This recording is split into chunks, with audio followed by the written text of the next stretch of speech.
Mind be purged. World.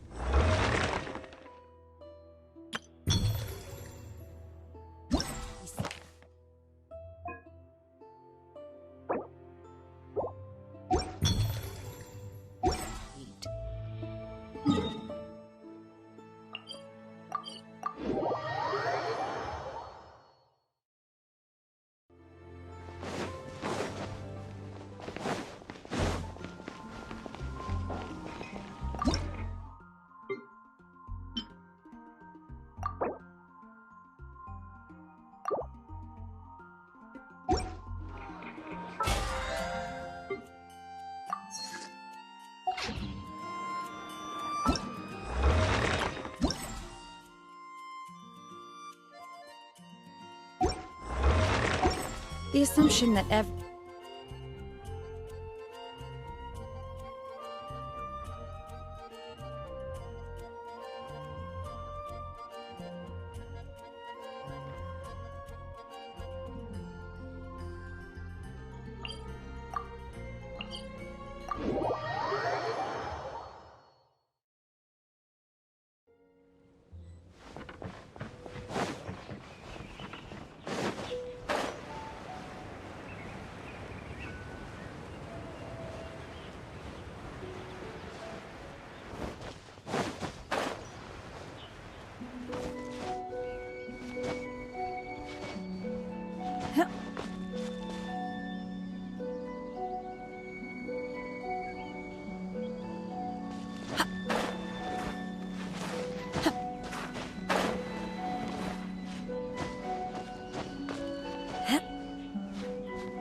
your truth in your dream! Swift and merciful!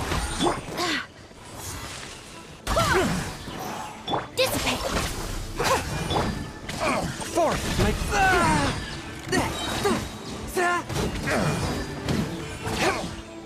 Submit for judgment! That was... Unleash! Do your master's bidding! Transfiguration!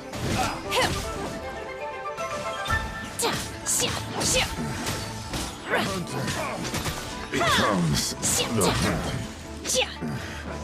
Hunter becomes the hunted.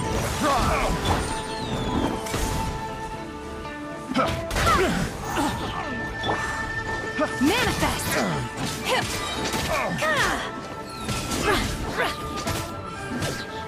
Take your true form!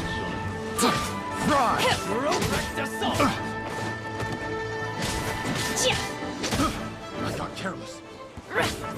Unleash!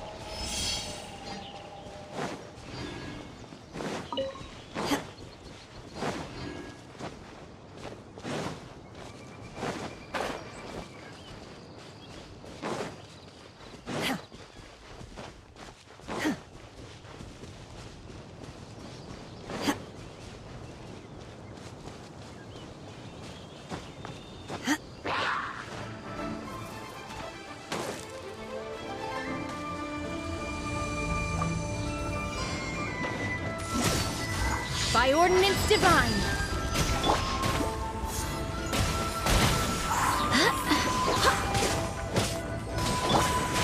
blade. Attack! 1. Obey! Shia. Shia. My will embodied! Shia.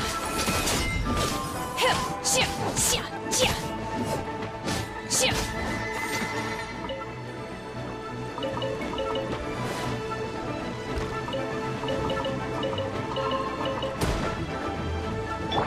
Stand with me!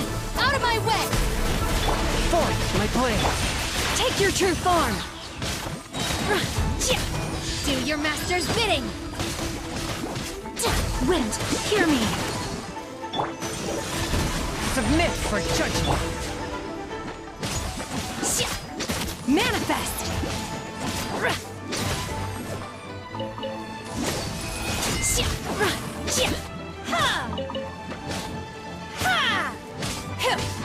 Transfiguration!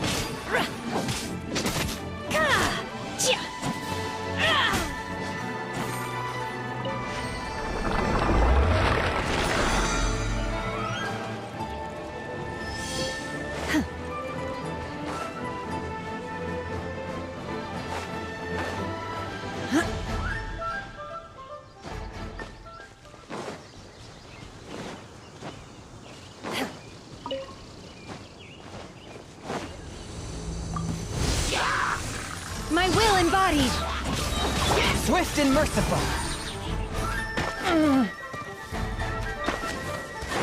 Spirit blade. Attack! Obey! By ordinance divine! Force one! Dissipate!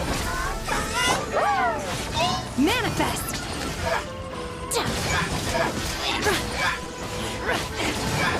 Transfiguration!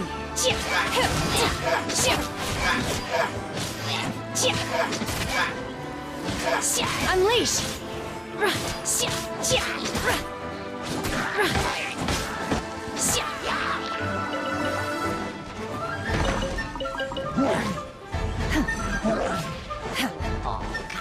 A touch of frost.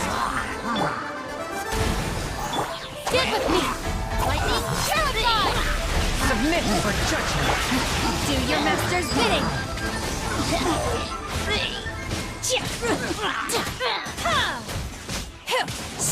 Obey!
될까?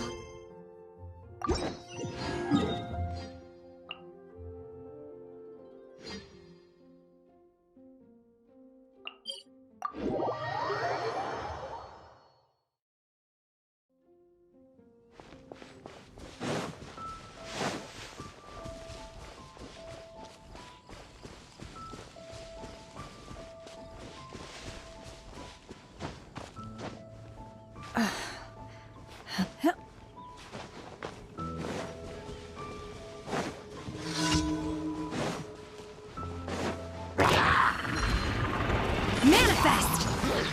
Take your true form!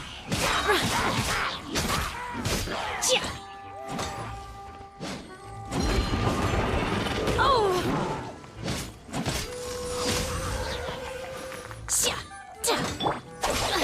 All right, I swear by my sword! Forth, my blade, from whence you came! By ordinance divine!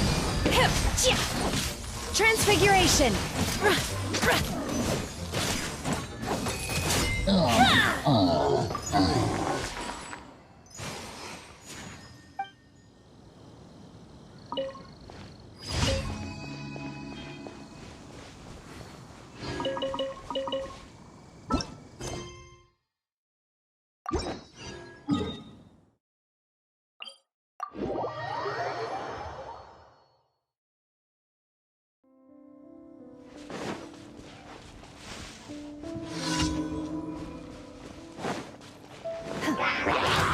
Unleashed!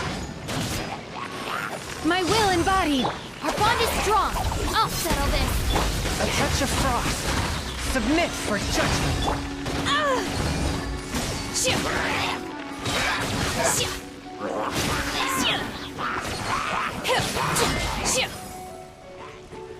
Cryo incarnate!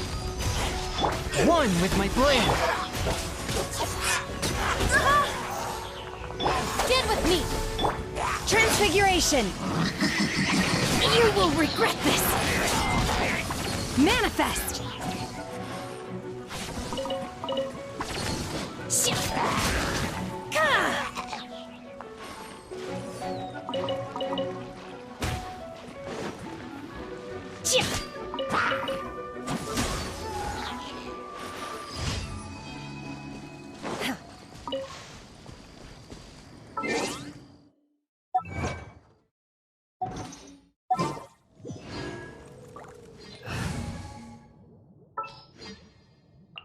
At the ready.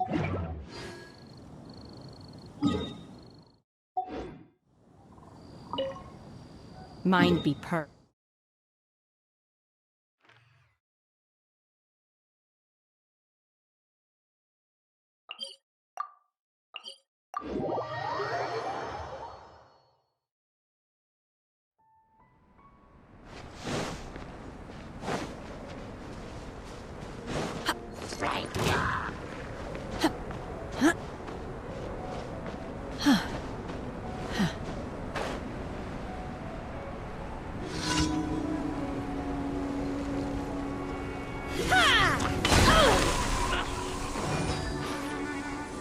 My will embodied!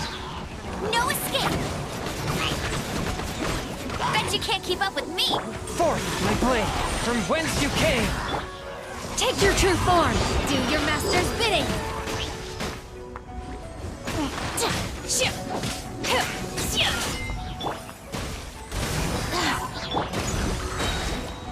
No one escapes my sight! Wind, hear me! Unleash!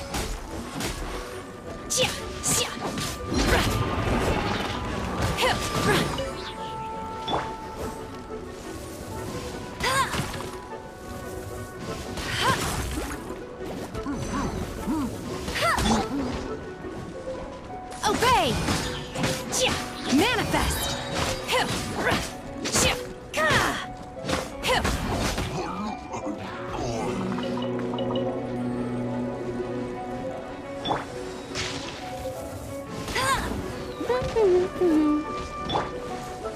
Swift and merciful, submit for judgment! Unleash! Cryo incarnate! Shit! No escape!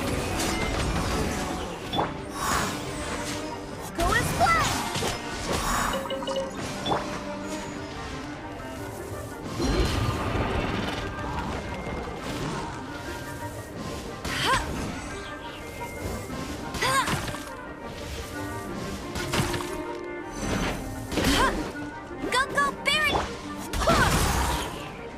A touch of frost, from whence you came! Obey! My will in your dreams!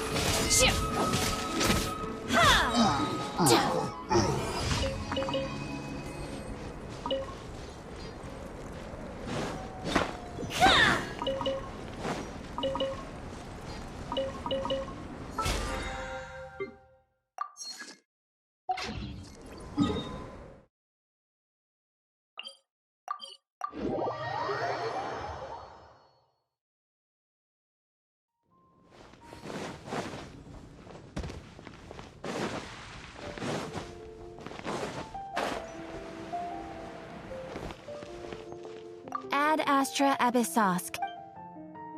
Thank you for completing today's Ad Astra Abyss.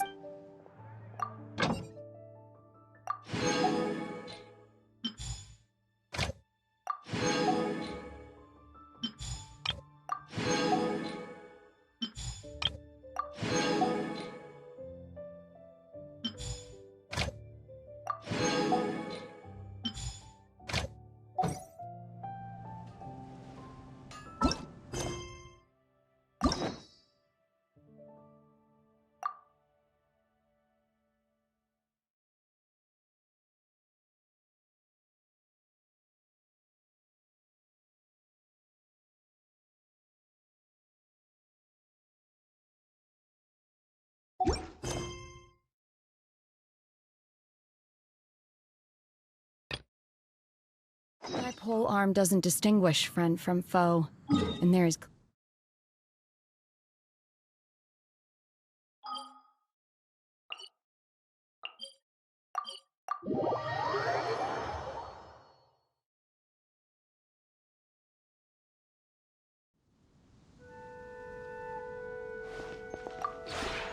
We have put in much work of late, and to much avail. Slowly but surely, the area is coming to life.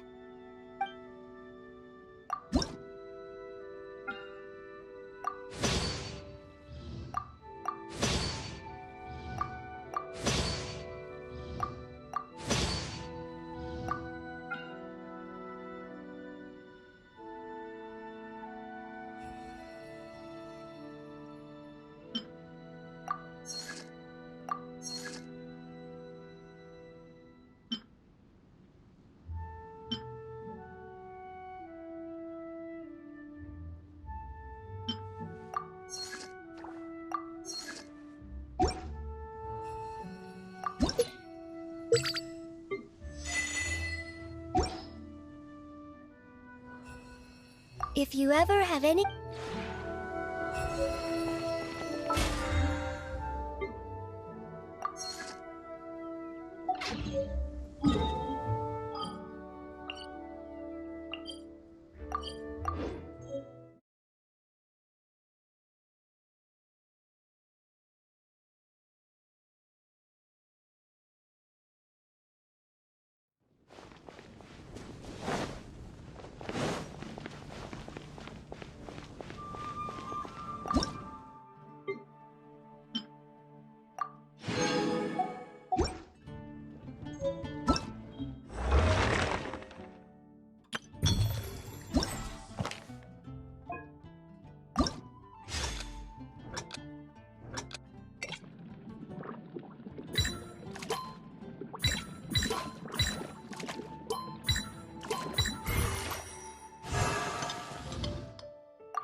Raman, we're here.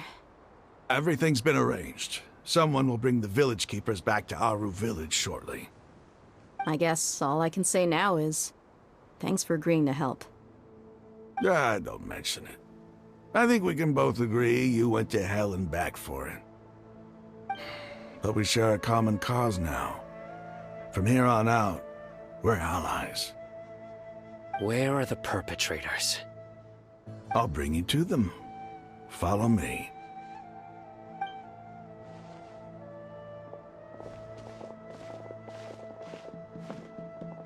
So these are the people who kidnapped the village keepers. Oh no, it's the scribe! There's no need to yell. No one can help you now. We've been all over the desert trying to find you! That's right.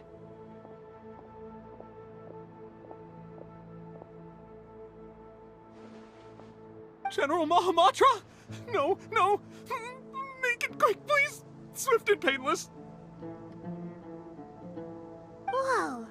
The moment they set eyes on Sino, they turn pale like they've seen a ghost! You should have known that I would be coming for you.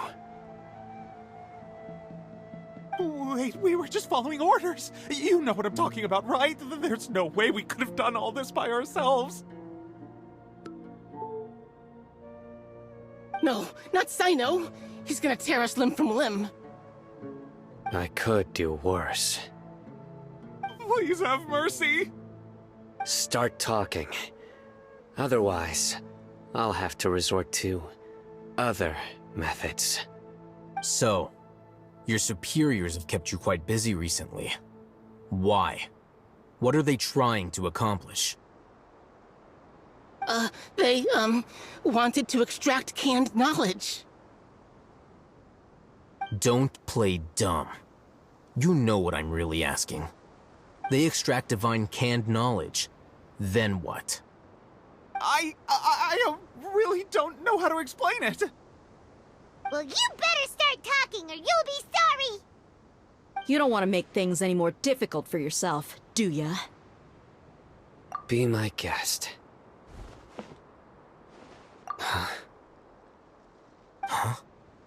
Uh-huh. That sure didn't sound like a fancy metaphor or anything. You're serious, aren't you? How did you know?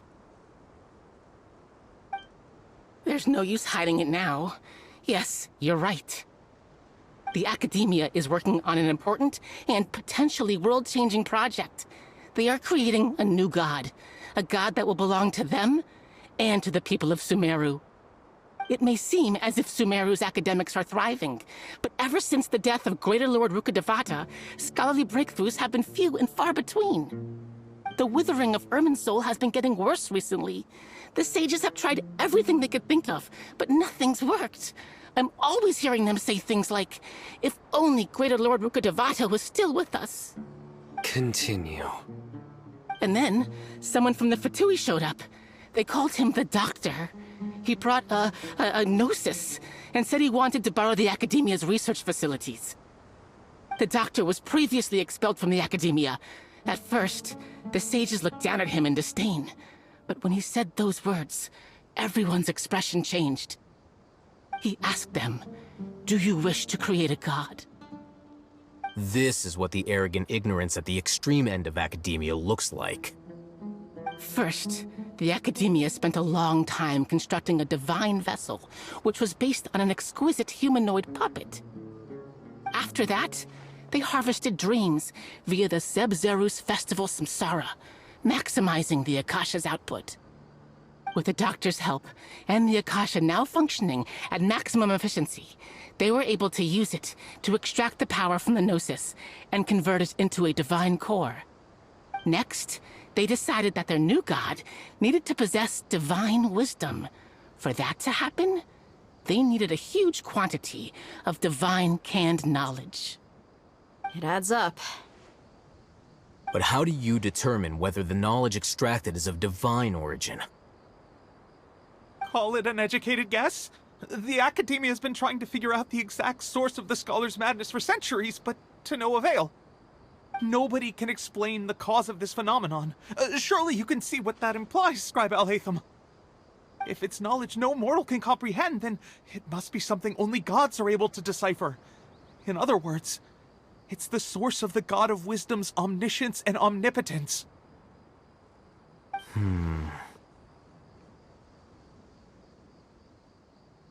You must have noticed by now. The Academia doesn't care about who their god is. It's the ability to exercise control over knowledge and wisdom that matters. It is as if they are cursed with a desire for omniscience and omnipotence that burns in their blood. Some organisms demonstrate phototaxis, and thus orient their entire lives in respect to sources of light. For the sages, their only source of hope is the existence of a deity who embodies the acme of wisdom. This is but a form of phototaxis. For many scholars, the absence of a god of wisdom means stumbling in the darkness for the duration of their lives. Then what does Lesser Lord Kusanali mean to you? Is she not a true god present in this world? If you already have a new god, why try to create another one? From the beginning, the Academia has never treated her as a god. When the Academia first discovered Lesser Lord Kusanali, the newborn god of wisdom, the sages hoped that she would be as wise as Greater Lord Rukkhadevata. But upon evaluation, they found that at the time she possessed no more intelligence than any ordinary human child. The sages never had a ruder awakening. This forced them to accept that Greater Lord Rukkhadevata had indeed passed away. Not to mention that Lesser Lord Kusanali's gnosis had been used to power the Akasha this entire time. By herself, she has neither an Archon's raw power, nor the spectacular insight expected of a god of wisdom. Slowly but surely, people began to forget about her existence. So, this is the path the sages have chosen.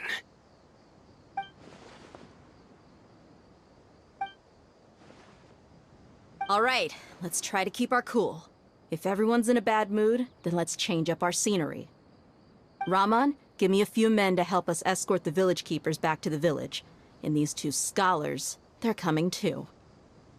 Sure, as you wish.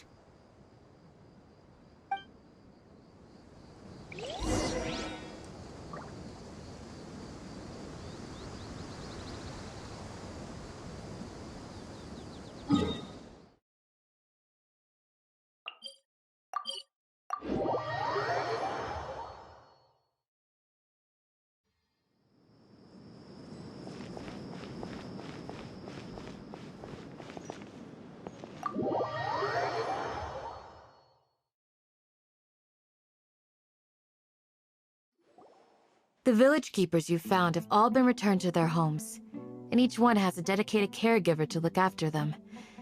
The two new scholars are being kept under close supervision, too. Really great work, everyone. The atmosphere is so heavy.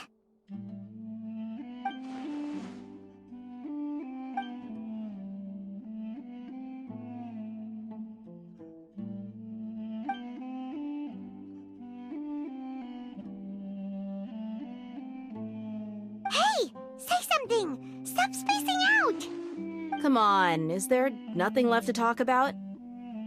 In that case, let's all get some water and try to think about something else. Or I can go fetch some snacks.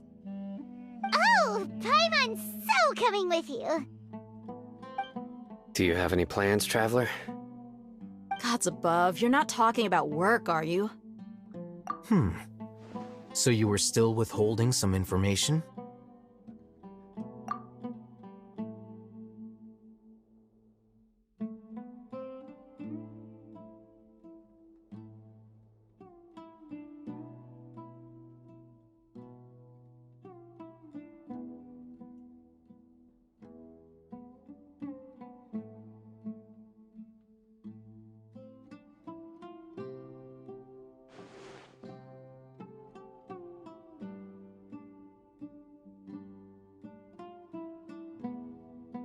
Even though we lived through all of this firsthand, it still feels super surreal to hear you talk about it again.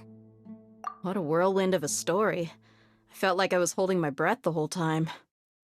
It seems like there will be more issues to face in the days ahead than I'd anticipated. Still, now's a good time to make our next move. Now that Ramon's joined us, we'll be an even stronger team. It's time to make a plan. Indeed. These events are a flagrant transgression of the rules in every sense. We cannot allow it to continue. So, everyone, are we on the same page?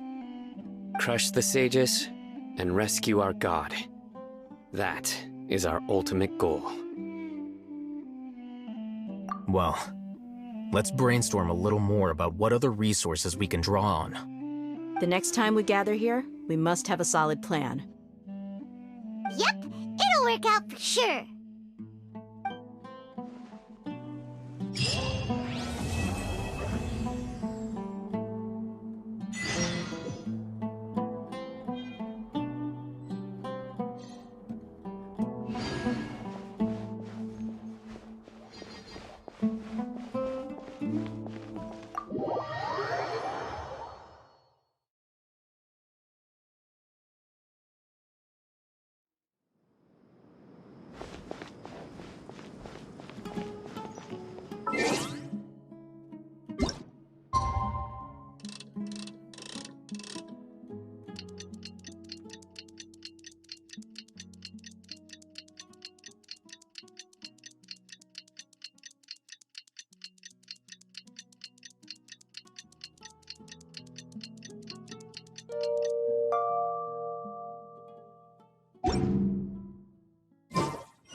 Everyone is already waiting inside.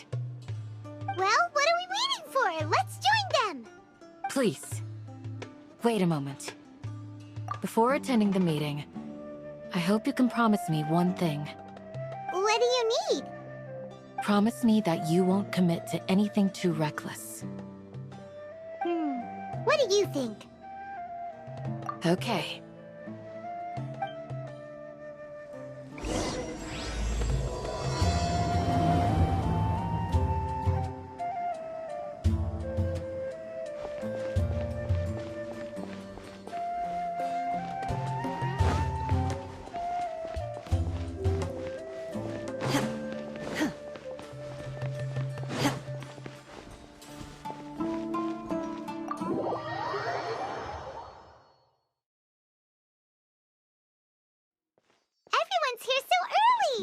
But why isn't anybody talking? We already discussed things a bit. Hey, where have you been? I've missed you too. Are you ready? Very well.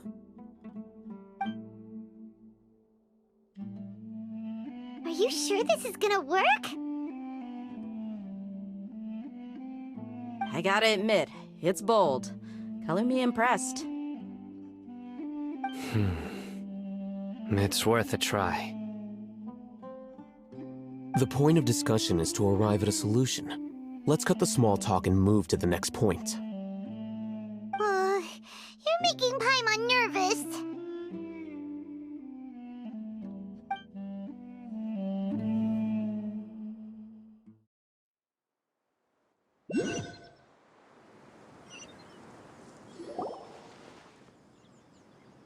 You're finally done. I have some other stuff to take care of. Catch you all later. Come on, don't give me that face. I know what you're going to say. I'll be careful. That's what I wanted to hear. Take care. Well, Traveler, Paimon, judging from your expressions, the meeting must have been quite productive. You can tell? I'm not that good at scheming or strategy, but I can sense people's emotions. And based on your reaction, things must have gone quite well. Paimon's a little worried. Hopefully nothing will go wrong. To be honest, I feel the same. But you're already some of the most capable people I know. So you have my trust. Candace gave us a compliment. Your deeds speak for themselves. Candace, we stayed behind to tell you that, although you won't be coming with us, we'll be sure to remember your words. I'm very glad to hear that. I've said the same thing to everyone here today as I said to you when you arrived. Your safety is the most important thing. Only when you're safe can the plan be successful. So please, take care. You're welcome. And thank you for taking my advice. Good luck with everything. I'll be here in the village praying for you.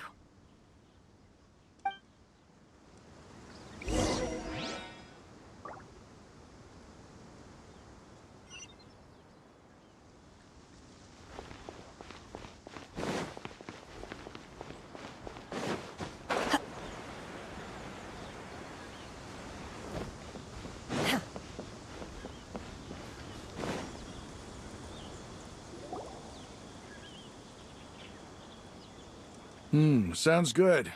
I'll go make some preparations. Okay. I'll hit them! Have you finished saying your goodbyes? Yeah! Also, Candace told everyone to be careful. Yes, she did. But I think my point also bears repeating. Our plan is not child's play. We won't be able to achieve anything if we're simply careful. We must go beyond that and fully commit ourselves to it. I hope this is clear to you. Huh? Shouldn't you be saying something more cheerful to boost our morale right now? Didn't we already do that during the meeting?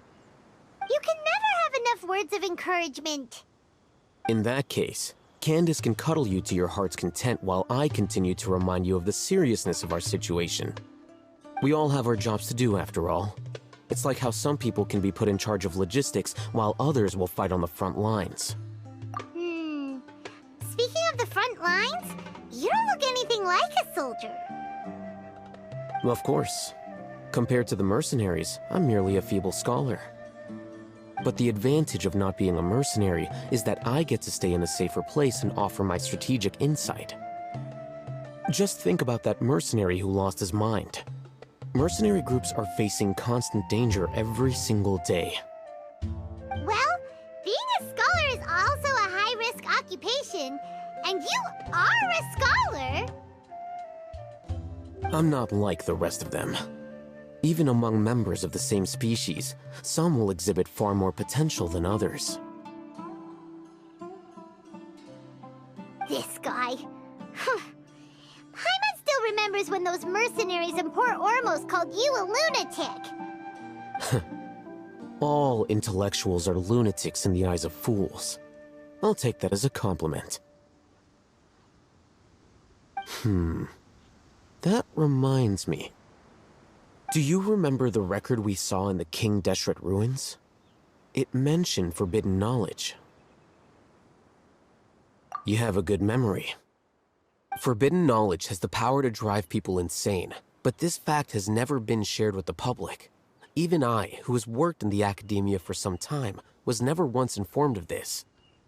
I think those mad scholars and mercenaries we encountered may have all fallen victim to the corrupting qualities of forbidden knowledge. But the academia has always held a different view.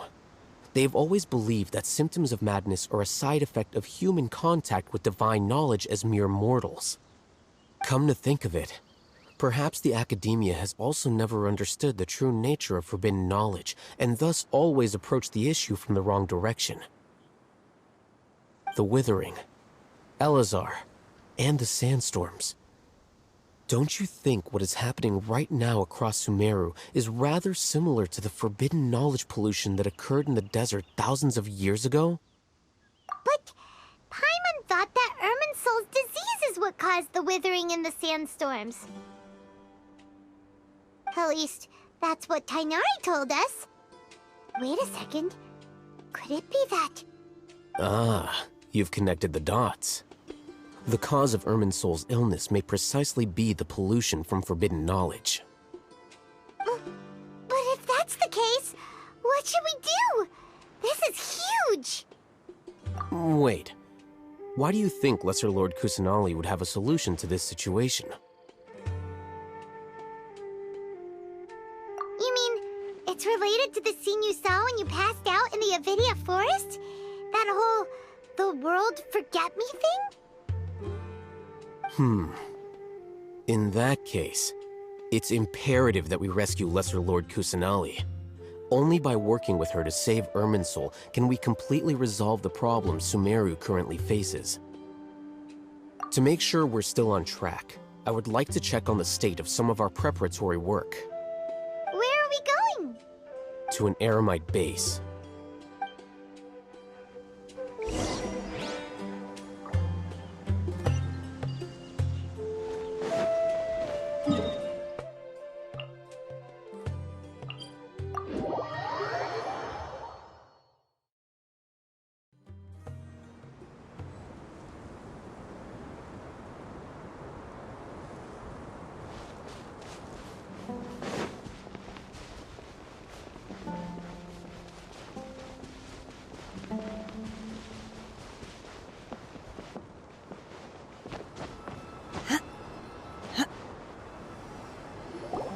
Ah, they're here.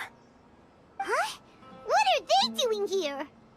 I gave them some technical work to do. Ah, it's the scribe. And is that the traveler I see? How's the work going? Ah, yes! We have fixed the devices according to your instructions. One of them is already ready for use, while the others are still under repair. Aren't those devices for canned knowledge extraction? What are you doing with those?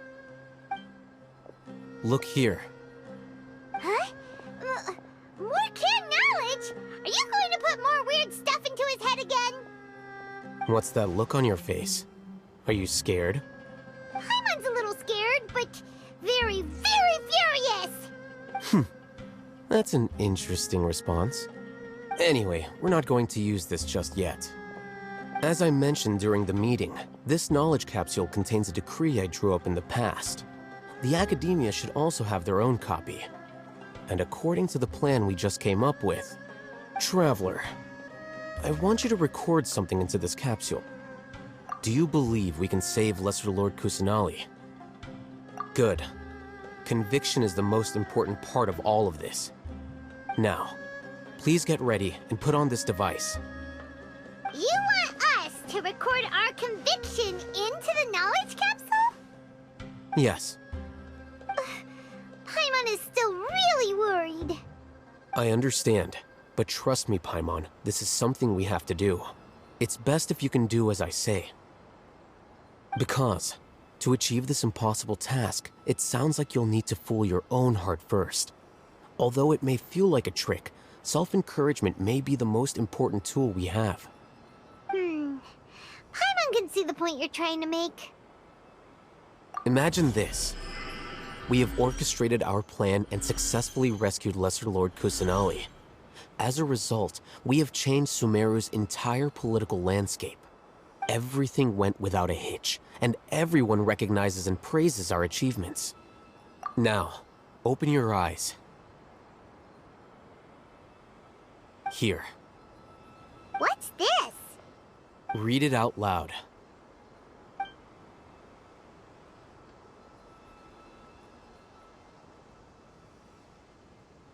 It's done.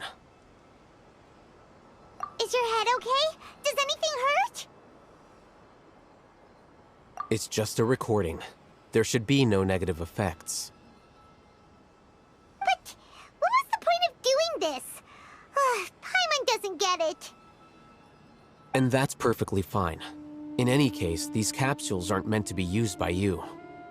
Huh? What do you mean? Have you forgotten? Our plan needs to account for those who have long relied on the Akasha. You may find it hard to believe, but for those people, everything the Akasha transmits to them is nothing short of absolute truth. Imagine if you've been using a device like the Akasha since the day you were born, and this device has always supported you during times of need. After all that time, what do you think you'd become? A fool? A machine? a slave to orders. And that's why rules are so important. In addition, those who understand the rules can delineate boundaries and identify gray areas. But why would you need to identify the gray areas? You could say that those kinds of ambiguous zones can be very interesting. One might even say they're advantageous in the right hands. Things you're interested in are really out there. Are all Sumeru scholars like this? Anyway, that's enough chit-chat. I'm going to take those two to work on some small projects. You can head to Caravan Rebot and start preparing for the next step. Small projects? We're going to tinker with the Akasha terminal and make a few modifications.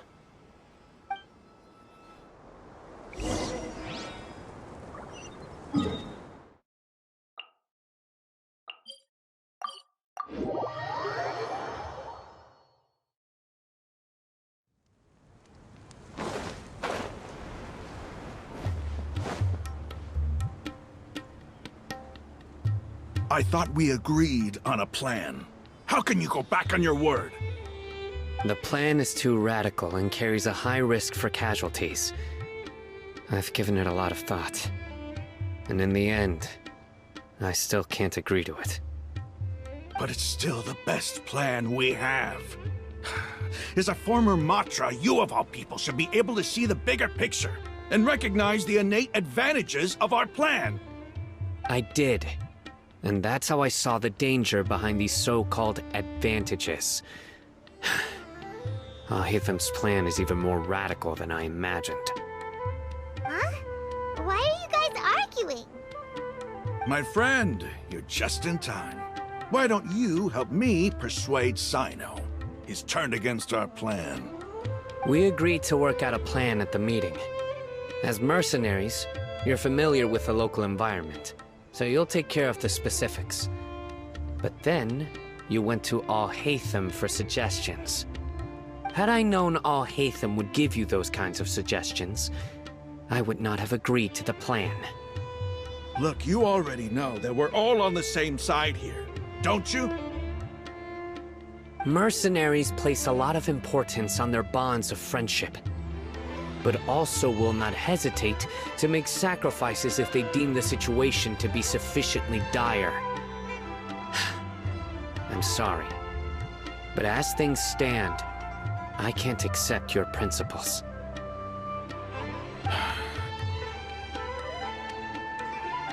Seems you really do understand the ways of the desert. Traveler, Paimon, this is also something you should know. Ramon's plan is to have me work with the Caravan Rebot guards in my capacity as a Matra. We will arrest the mercenaries and escort them into Sumeru City. Wait, how can we work with the guards? We can't get through that wall easily, remember? Caravan Rebot would never let so many unregistered members of the Eremites enter Sumeru City.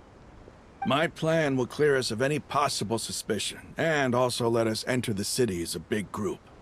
There is no better way. That also sounds like something Al-Haytham told you. Am I right? Doesn't Al-Haytham know how dangerous this plan is? Of course he does. He told me.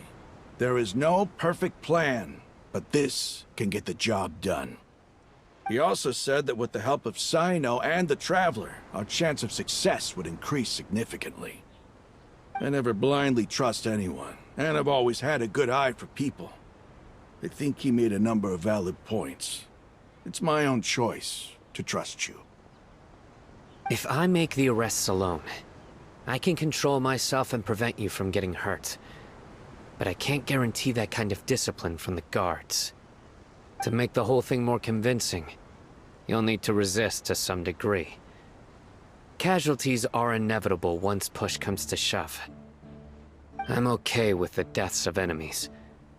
But now that we're allies, I'm against the meaningless loss of our own. I can't believe a Matra would actually care about us. I've lived a hard life, and I can say that people like you are hard to come by. I've always treated my allies with honesty and respect. They have the right to know important things like this. Now you're making this hard for me. Hey, is there something we can do to help? I knew you would say that. We can help fight some of the mercenaries, which should reduce the number of times you'll have to struggle directly with the guards. That should help at least a little bit. Sino, on behalf of my people, I thank you for your kindness. But this is a mission we cannot turn our backs on. We strongly value the lives of our friends, but the goal we are about to achieve is even more important. We have no fear of casualties, because we crave the spoils of victory. So please, lend us your support. We will show you the determination of us desert dwellers. Well, now that you've put it that way, I can no longer refuse. But remember, you need to follow the plan and not do anything reckless. Candace made it very clear that we can only achieve our goals if we can ensure our safety.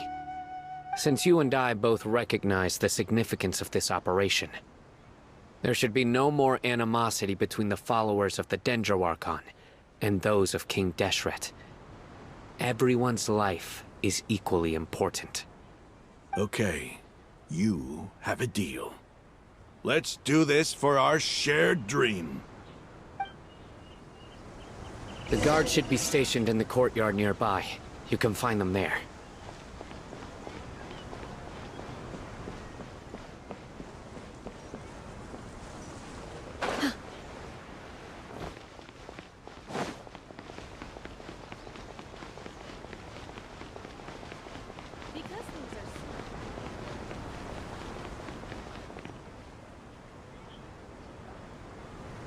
Guards! General Mahamatra! To what do we owe the honor? Keep your voice down. This is a secret operation.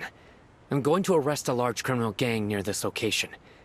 According to the Academia's Guide and Regulations on Secret Operations, I have the right to ask for the cooperation of Caravan Rebot. Ah, of course, of course. Mahamatra Sino's order is the Academia's order. Just let us know what you need. But who exactly are you planning to arrest, and how many people are you expecting? Depending on the scale of this operation, we may need to report it to our superiors. They're a squad of Eremites whose number is comparable to Ain el Akhmar in Port Ormos. They're involved in the theft and resale of supplies from the Academia. As many as Ain el Akhmar? This should definitely be classified as a joint operation. Then I suggest that you report this to your superiors as soon as possible, and treat it as a top priority desert operation. I will need personnel. Got it. Please wait a moment. I'll contact them immediately.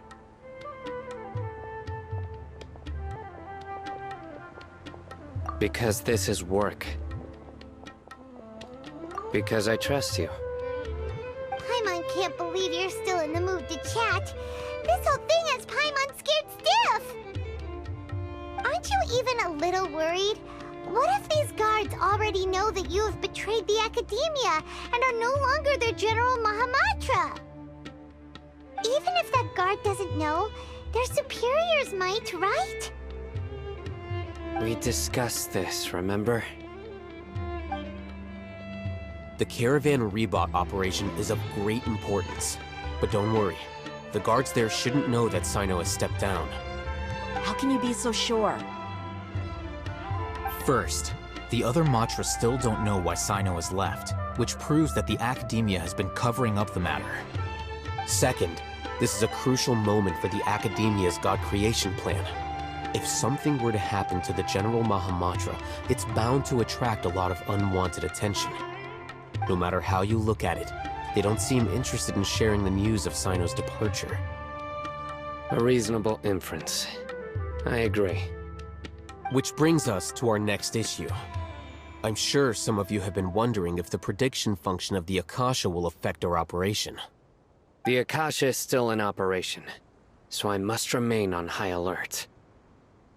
Actually, considering the power of the Akasha, it's quite strange that it hasn't already tried to interfere with my actions. I've given that a lot of thought. For now, I don't think you'll need to worry. If you remember, when you first came to Aru Village, all your actions and routes were predicted by the Akasha. It even gave that information to those who kidnapped the village keepers. But things like that never happened again after we met up with the Traveler. That's true. But why? Look at it from a different angle. Why do you think the Akasha will predict your actions? Because my personal data has been entered into the Akasha. That's true, but the key to this question is, how well can the Akasha make predictions about a person? Haven't you ever thought about it? Just how can it do this in the first place? Because the Akasha controls the entirety of Sumeru. The Academia firmly believes that all human actions can be explained through logic. By sorting and analyzing entered data, the Akasha can derive behavioral logic and predict the actions of those who fit an existing logic model. However, at the risk of sounding like an advocate for fallacies, can everyone truly be considered logical at all times? Emotions are part of our behavioral logic, but can you guarantee that every experience of the same joy or pain would be equally intense? How can our feelings and opinions be predictable down to the letter in every single instance? Sino, in the past, you've always worked alone. In the absence of another person who could sway you or your thoughts, the Akasha could produce predictions that were similar to your real-life behavioral principles. Decisive and principled, you were used to solving problems alone. That's why the Akasha could figure you out. But now, you've joined a team. And I believe the Akasha hasn't yet figured out the full composition of it. Our thoughts and logic have intermingled and weaved themselves together to become a complicated, chaotic mess. Any one of us could potentially disagree with another. The Akasha lacks data on these interactions, and it's impossible for it to predict your actions in the future based on your decisions in the past. After all, there's probably a limit to just how much we can be modeled or controlled by data. So, in my opinion, you're probably safe for now. Makes sense to me. I agree. The Akasha is not alive, and I don't think we can be completely controlled by something without a mind of its own. Is that so? I guess there are things that even the Akasha cannot calculate, and people will not be forever trapped by the past. Paimon's so glad that this is settled. Next time, pay attention during our meetings. Will do. Just remember to stay vigilant. Footsteps! General Mahamatra, we were not expecting your presence here. I'm the security officer of the Great Red Sand District. My name is Luxembarbo. This is my assistant, the Traveler. He will be working with me. The construct next to him is for his work. Beep! Construct, beep! What a great honor to meet you. Your golden hair is as bright as the sun. And, is this the latest technology from the Academia? Have you made a decision regarding the matter I mentioned to your subordinate? It seems to be a dire situation, so of course you will have our full cooperation. To be perfectly honest, I've always longed to go on a mission with someone as well known as yourself. There's no need for flattery. Yes, sir. Take your most elite platoon and follow me to the eastern side of the district. We will carry out the operation there. Understood. Map. Hurry, bring the map! In 2 days, We will engage Ramon's Eremites and capture all of them. Any questions about the time or location? None at all, sir. Good. See you then. Yes, sir.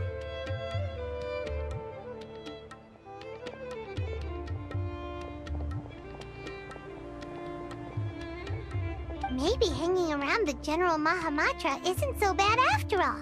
Everyone's so respectful towards us. This is all due to the absolute authority of the Academia. And now, we're going to strike back against that massive pillar of power. Get ready. We will move out in 2 days.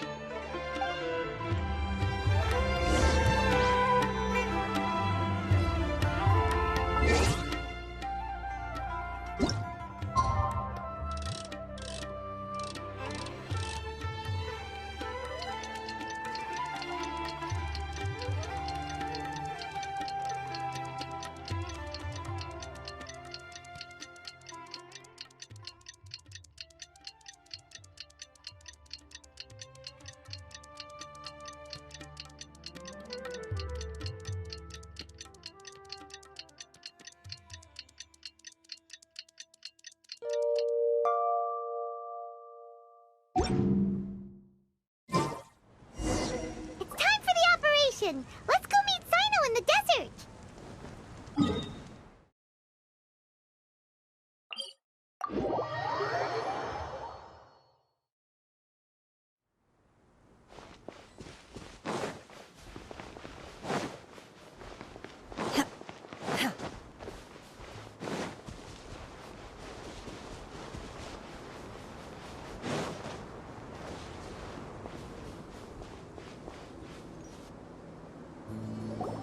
Look! Over there! Our helpers have arrived already! Let's hurry over! Wait a moment. Ah! Oh, it's you! You're my assistant, remember? Being my assistant, you must stay with me. Now let's head over there. It's General Mahamatra and his assistants. We meet again. You're here early. It's to show how important we think the operation is. Since this is a big case for the Academia, we are prepared to give it our best. I'm glad to hear your sense of resolve. Remember, we must capture them alive. They are our only leads for the case. If they die, we will be unable to continue the investigation. Understood. Everyone! The Eremites are approaching from the west! Make preparations and be ready for combat. Halt! Oh? What a warm welcome! What do you want? Judging from those shiny weapons in your hands, it seems like you're not interested in a deal. Ramon, the Academia has caught wind of your smuggling and illicit sales. If you value your life, I advise you to surrender. Who are you supposed to be? A Matra from the Academia? I can't believe you came all this way just to catch us. I'm not here to talk. Oh. Nobody's given me this much time of day since I became a mercenary. Brothers! For that slight, let's wash our blades with their blood. Let's show them we Eremites are not to be messed with.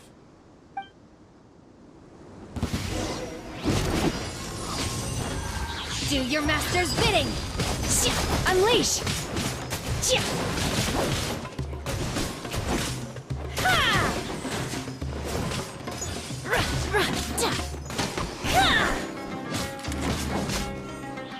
Manifest!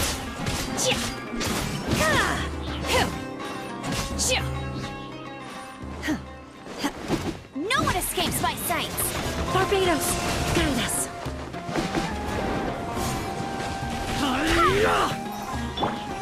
Unleash!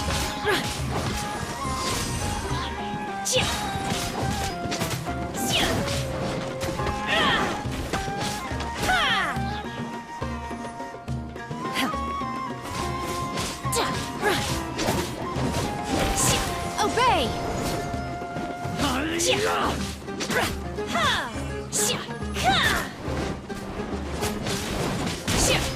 Unleash!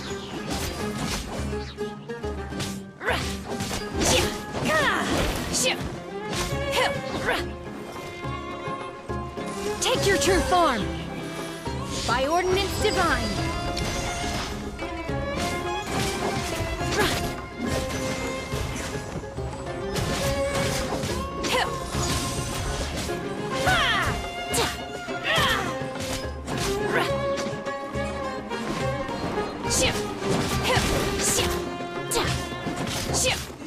Obey!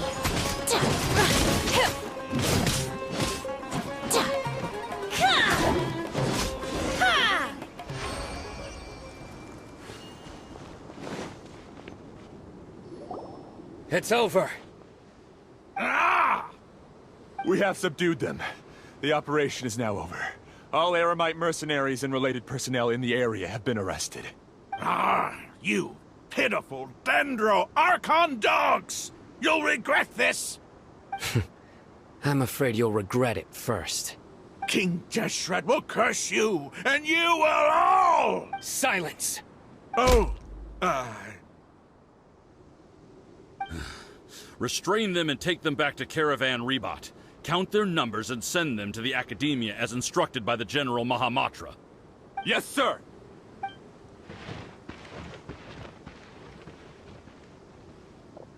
Mahamatra Sino, I will now take my leave.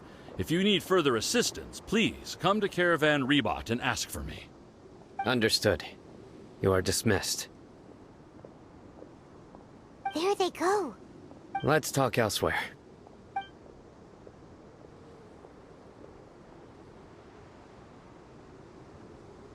This part of the plan went really well. Yes. Things went perfectly. That's fantastic! And that punch you gave Ramon there sure looked convincing enough. Once we're done here, I'll return to Caravan Rebot and oversee the group's transport.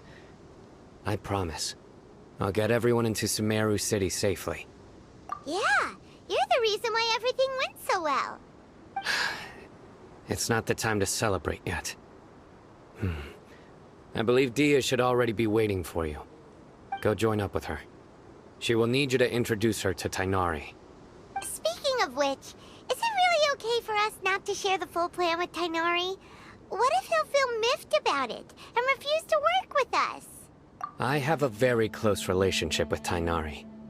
Given how well we know each other, I believe my message alone should be enough to bring him to our side. He knows I won't make jokes about things like this. If we need help, Tighnari is the best option. Get ready for the next phase of the plan. Don't keep them waiting.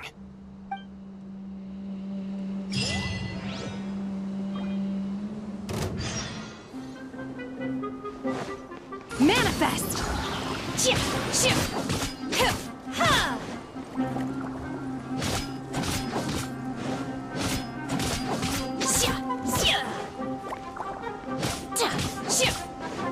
Transfiguration!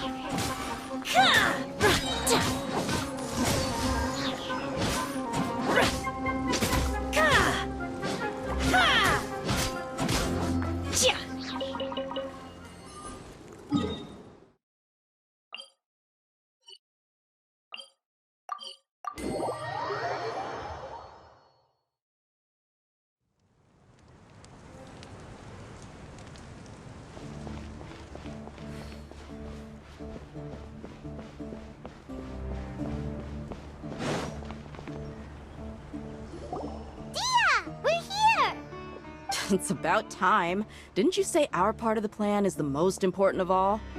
And here you come rolling in late. In the time it took you to get here, I already did 5 laps around the place, downed 7 drinks, and even did some clothes shopping. Sorry. We didn't mean to keep you waiting. I just wanted to fix your attitude and rub it in a little. After all, you took your sweet time getting here, and we've got important stuff to take care of. I just like seeing that serious look on your face. All right, I'll stop. All joking aside, I'm glad you're here. Let's get moving and take care of this as soon as possible. But Our responsibility is to get a status update on the Fatui Harbinger known as the Doctor. We need to make sure he won't get in our way when we rescue Lesser Lord Kusanali. Dealing with an institution that controls all of Sumeru is already hard enough. If the Doctor were to crash the party, it would be next to impossible for us to achieve our goals. Yeah, we sure don't want him showing up. Ooh, he really gives Paimon the creeps. Right? Hearing his name just reminds me of those stuffy old geezers in the academia. I'd rather not have to deal with someone like that. According to the plan, we should first go to Pardis DI and ask for Forest Watcher Tainari. If all Hatham and Sino's sources are solid, then we can be sure that Tainari still has the Academia's trust. So, we'll find Tainari and convince him to get us the latest intel on the Doctor. Then, depending on what we learn, we'll make any necessary adjustments to our plan. The sages have placed spies everywhere on the other side of the wall. I'll follow you as a bodyguard. You should be honored. I don't offer my services to just anyone, you know. But Paimon thought mercenaries would do anything for Mora. That's certainly true. But when multiple employers are vying for your services, you should always go with the best offer. Let's see. If I were to charge you a bill, I guess I can apply a discount. How much more do you want? Paimon's not sure we can afford it. How much do I want? Hey, how about paying me with a smile? What do you say? I haven't seen you smiling much recently. If you ask me, someone like you must look lovely when they smile. Come on, give me a smile so that I can be less worried. Looking good! I hope this pretty smile will become our lucky charm. There are many kinds of smiles, but only a truly joyous one can bring blessings to others. Let's consider this smile a down payment for our future victory. Let's go. It's time to pay a visit to Pardis DI.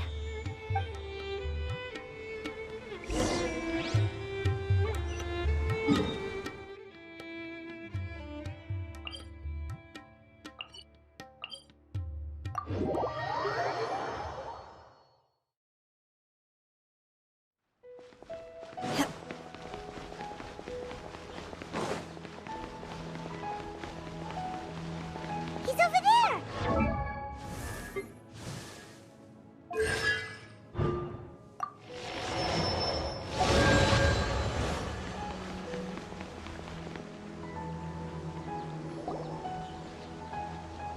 Tainari!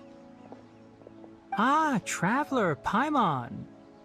And you are? Hey there. This is our friend Dia. She's an Aramite mercenary. A mercenary? You must have some big news for me. It's something really important. Please help us out. All right, then follow me.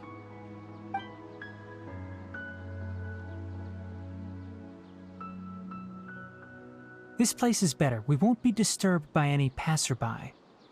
Okay, what is this important thing you want to ask me? The Doctor, huh? He's that strange-looking Fatui Harbinger with the mask. Paimon thinks he has blue hair. Yes, I know him. Actually, he left Pardis DI just a little while ago. He left already? Yeah, he came looking for me. Can I ask what it was about? Sorry to ask you like this after having just met, but your answer is very important to us. For now, all we can share with you is that your friend Sino is working with us. Sino, you say? I see. So that's why he hasn't been at the Academia. Okay. I will answer your questions and will assist you any way I can.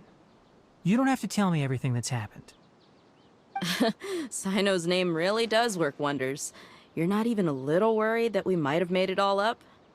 Despite having just met you, I can sense that you're the serious type. Between you, the Traveler, and Sino, none of you strike me as the type that would conspire to deceive me. You don't need to tell me anything you don't want to. I'll also get straight to the point. The Harbinger you mentioned came to me because he wanted to take the scholar Hypatia away with him. And what do you mean by take away? Is he planning to leave Sumeru? Yes. He told me his return to Snezhnaya is imminent.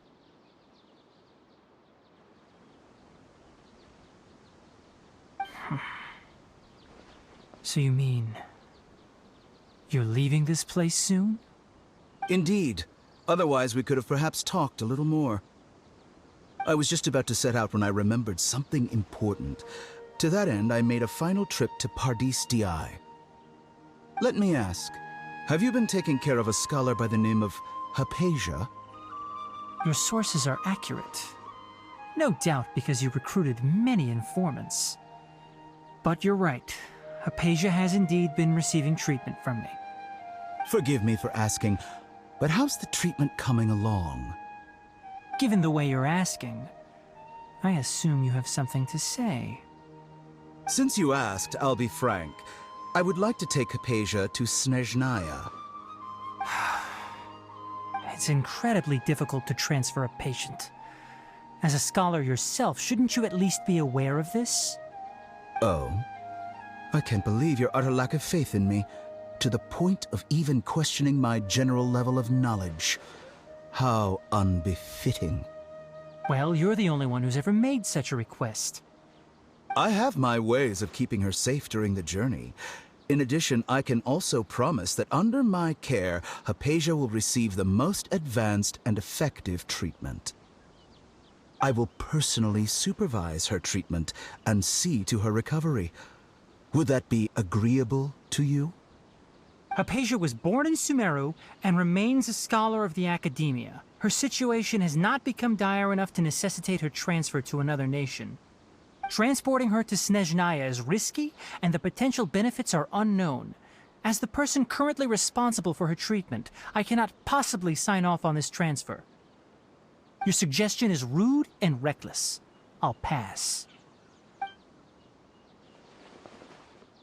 I don't know much about the doctor, but after talking with him, I realized that, just like many other scholars, he possesses an aura of arrogance that I've come to detest. It's not so much that he's looking down on others, but more that he's so confident in himself and his abilities, to a point of near insanity. I would never refer a patient to someone like him.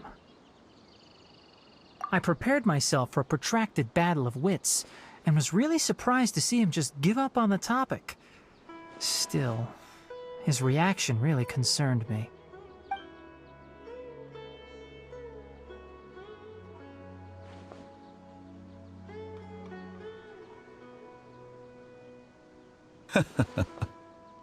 I see, I see.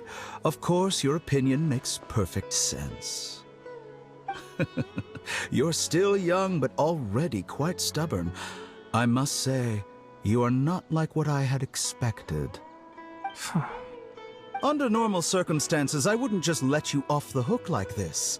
But unfortunately, I'm in a hurry today, what with Her Most Noble Majesty the Tsaritsa calling for our return. Luckily, there is still some time left for me to take care of everything before I leave. It's just as the Academia said, you're a responsible and gifted scholar. Sadly, even with all of that, you're still lacking a bit of shrewdness.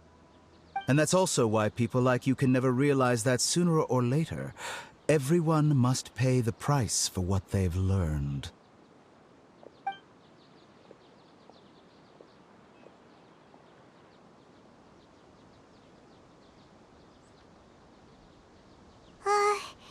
Paimon can't help but feel like he's hinting at something unpleasant.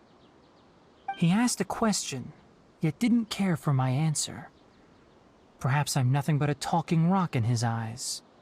He never came off as malicious, but an utter lack of compassion permeated throughout our conversation.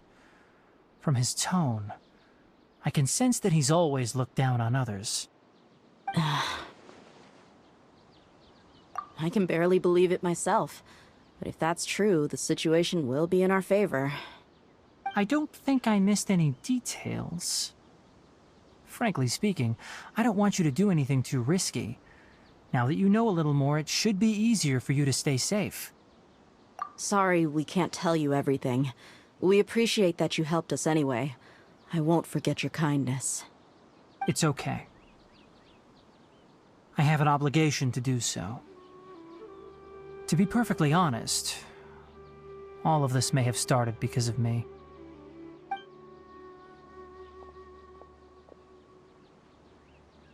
Recently, my master wrote several letters to me, asking me to return to the academia and assist him with his research. Hasn't he already asked you several times before? Yes, but there's something off about this most recent batch of letters. The handwriting and tone are both familiar, but some details have been omitted. My master will occasionally leave a few dots on the back of the letter. 1 dot means that he wrote the letter on a sunny day, and 3 dots stand for a rainy day. This has been a habit of his for many years, but I didn't find any dots in his recent letters. I believe something may have happened to him. I get it. Since you are always at Gandharvaville, you would like me, someone already working at the academia, to investigate this matter, right? I'd like to ask you to do that for me. If you can keep yourself safe, please withdraw immediately at the first hint of danger. I can do that, but I have a feeling it won't be that simple. The academia has been working on a big project. I'm not quite sure what it is, but your master might be involved with it. If the higher-ups really are hiding something, then it will be difficult to remove myself from the situation once the investigation starts. If the situation becomes critical, I'll leave the academia. If you don't see me there for an extended period, that's your cue. All right, we've got a plan. I'll stay at Gandharvaville to support you. If that scenario comes to pass, you must be extra vigilant. And be wary of any messages or direct requests from the academia. I must say, I didn't expect a warning like this from the General Mahamatra. Being loyal to the academia doesn't mean blindly doing whatever the sages say. I know what I'm doing. On that note, aren't you also being quite distrustful of your alma mater? The academia, yes, but my master is a man of integrity. Even when I was a student, I was worried he'd get in trouble for sticking to his beliefs. I suppose he's lucky to have lasted so long. But in the end, it still caught up to him.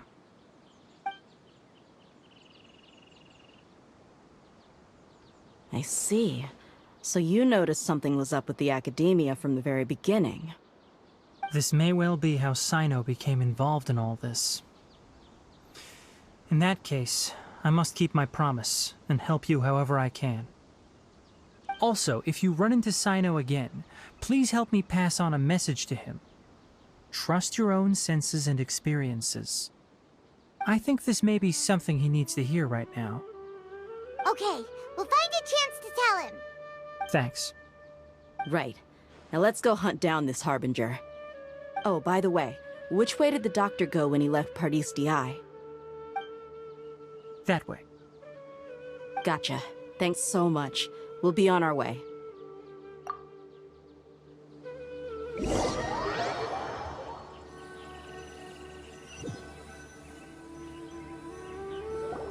According to Tainari, the doctor is leaving Sumeru soon.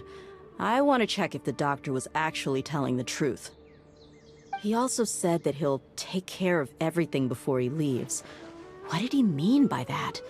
We need to be extra careful when dealing with a person like him. Just to be safe, let's chase him and see what we find.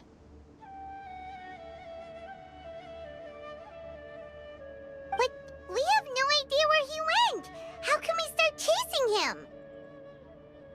We'll do it the mercenary way. I'll find leads as we go. All you have to do is just follow me.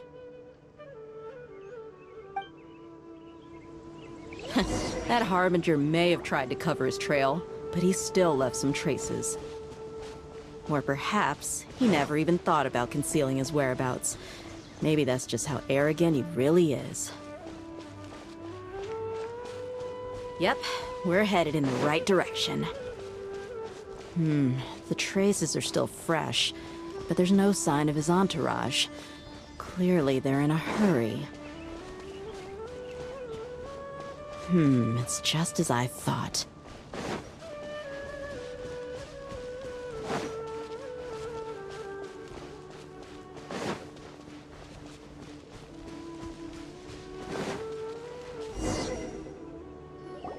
We can stop here. I think I know where the doctor went. To the south of here is Port Ormos, which seems to be where they're headed. Port Ormos? They're going to leave by boat? That's right. Let's go to the port and have a look for ourselves.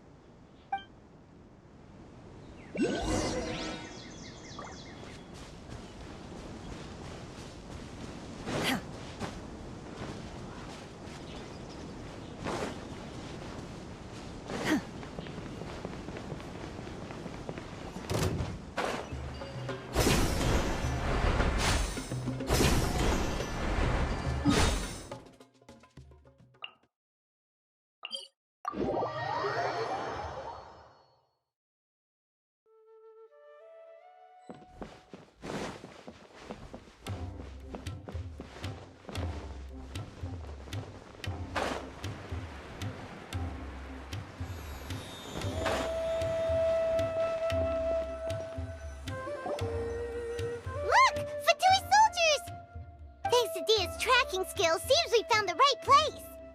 Shh! Don't draw their attention. The port is crawling with Fatui soldiers.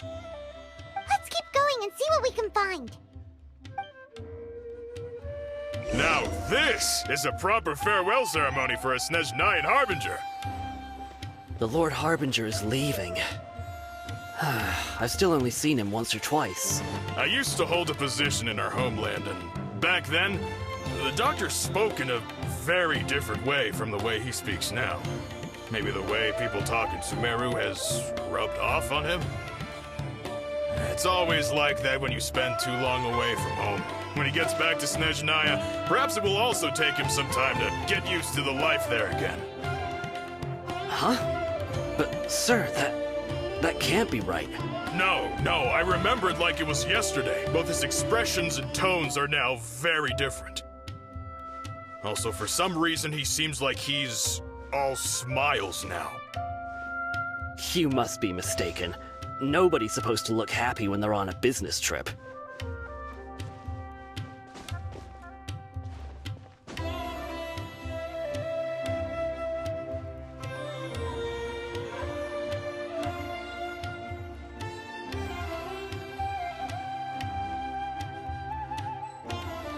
The doctor is on... This place will do. We can hide here while we keep an eye on the boat.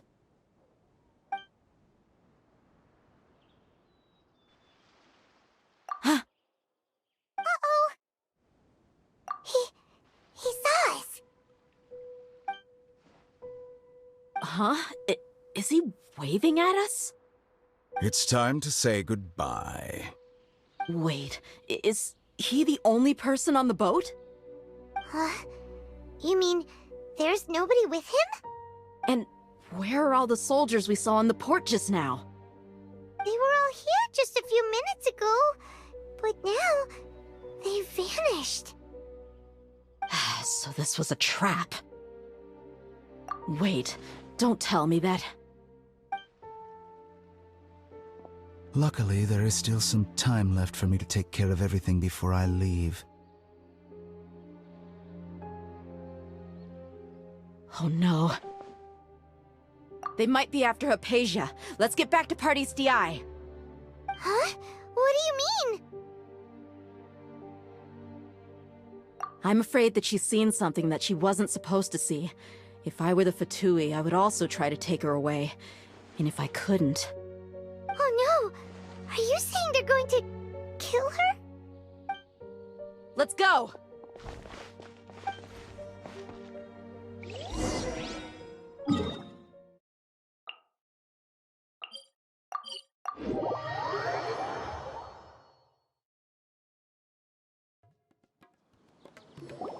Paradis Di is not a place you Fatui can just show up and do as you please.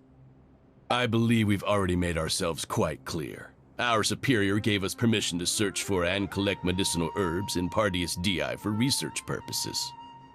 But you've been in Sumeru for some time already. I find it coincidental that you chose to only come here today. Even the Grand Sage himself may not have the right to question our research, much less an ordinary scholar like yourself. I've done my duty to inform you. Don't make things difficult for yourself. It would seem that my words have fallen on deaf ears. You can keep trying to deny it, but coming to Pardius Dii now? I'm pretty sure you're not just looking for herbs. With all due respect, your baseless speculations will only lead to unnecessary trouble. Well, you only have your Harbinger to blame. He knows nothing about keeping a low profile. I may be staying at Pardius Dii as a scholar, but that doesn't mean I'm no longer a forest watcher. It is still my duty to protect the peace and safety of the scholars who have contributed so much to Sumeru. Then it seems our conversation has hit an impasse. No one will lay a hand on you, Hypatia. Not on my watch! Tighnari! Are you alright? I'm fine. These Fatui have really crossed the line. Time to teach them a lesson.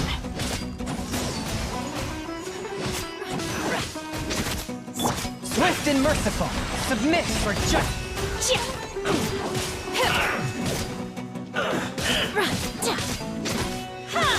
Transfiguration!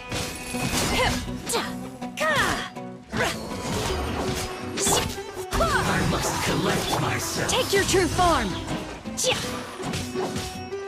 One with my blade!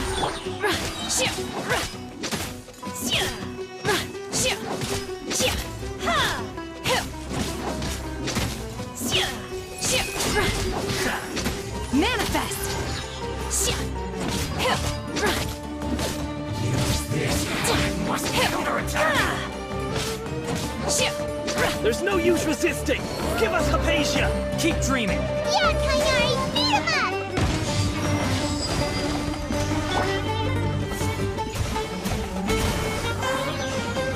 A touch of frost! Spirit blade! Detoxifying heat. Obey! You need to hurry up. Send this quickly. Barely a scratch! This was well I done. swear by my sword! One with my blade! You need to hurry up. My will embodied! This was well done. Do your master's no escape! Get it! From whence you came! You need to First, hurry my up. blade! Unleash!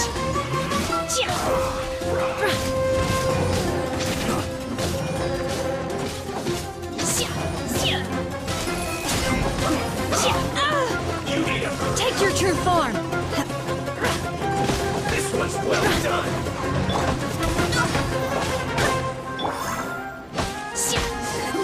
Unfortunate fault. A touch of frost! Stay right there.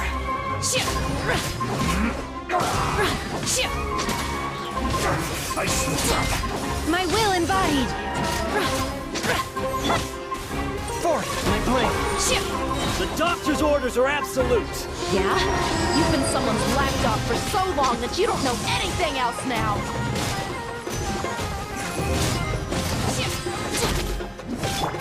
Spirit blade!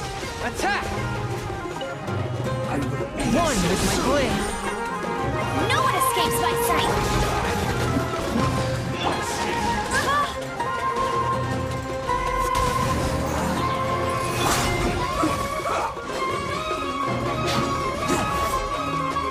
Fourth, my blade!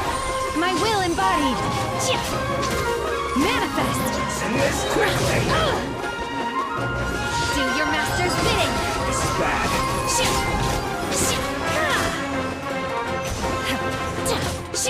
Swift and merciful!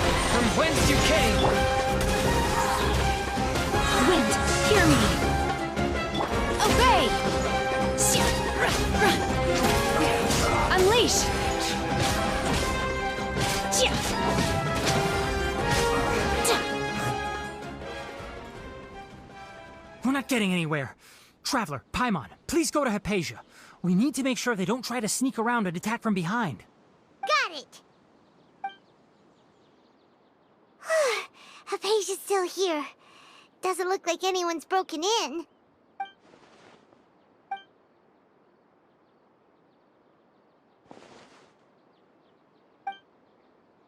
Well, how is she? Oh, that's good.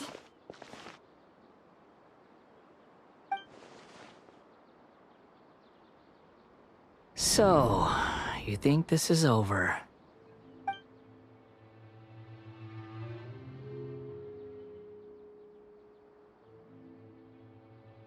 What?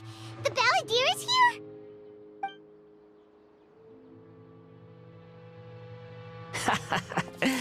I've missed that look of abject horror. You've given me that look every time we meet. But, where is he?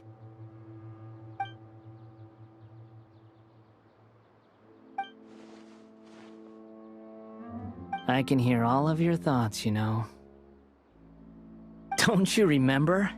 I already saw you the first time you came to Parties DI and made contact with Hypatia. I didn't need to do anything. It is her honor to be able to connect her consciousness with me. Who are you talking to? It can't be the Balladeer, right? That's impossible. I know you must be curious. I might as well tell you that I decided to enter Hypatia's consciousness the moment I sensed your touch. I wanted to observe you on a fool's errand. Hey, Traveler! What are you doing? My deification is nearly complete. All that's left now are just some final details. Do you understand? Even if you manage to rescue Lesser Lord Kusanali, it will be impossible for you to defeat a bona fide god like me. Is it wise to force that childlike god into a divine battle against me? Scholars consider the God of Wisdom to be the sum total of their faith. It's how they can justify reverence for a god as they construct it. But this also shows that humanity's worship of gods is a combination of blasphemy and exaltation. It's truly laughable. Yes. What is it? Yeah, I'm in a good mood, which is why I'm talking to you like this. What do you mean?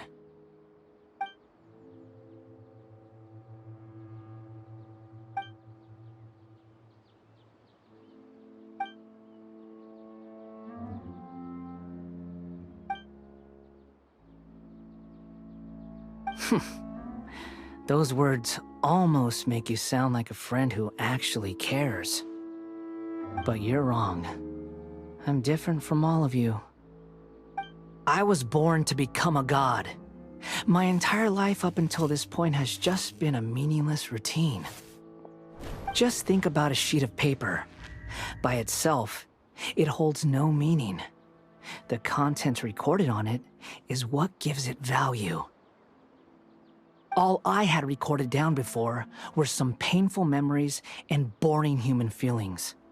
Such senseless drivel should have been erased a long time ago. Indeed, to me, the sight of you fools in your futile struggles is far more amusing. Tell me, just what has this world done for you to protect it with such zest and conviction? I'm connected to your consciousness, so I can hear what you're thinking, and sense the depth of your determination. This is a good conversation we're having, so here's a word of advice.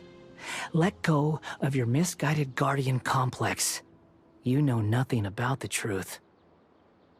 It'll be for your own good, as well as everyone else's. Humans are a species that can only find bliss in ignorance.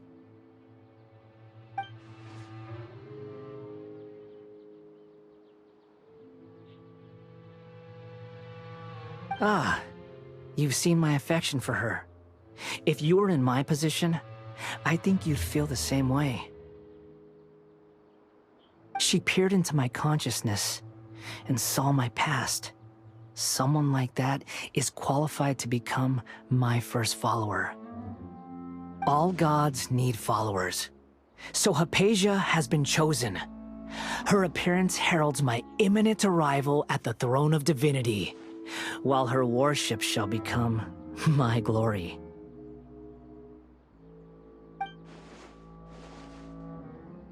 You're doubting me again? No matter. Soon, you'll know what kind of authority you're challenging.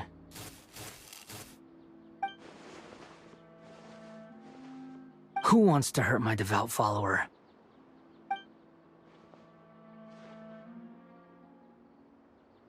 The doctor wants to hurt my first follower?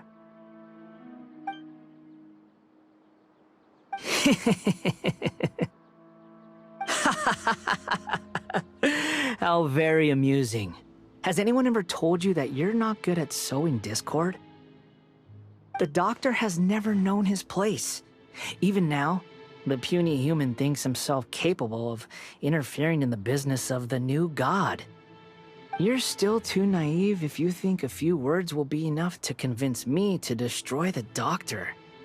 But I'm willing to give you a gift, just like my expression of affection towards Hypatia.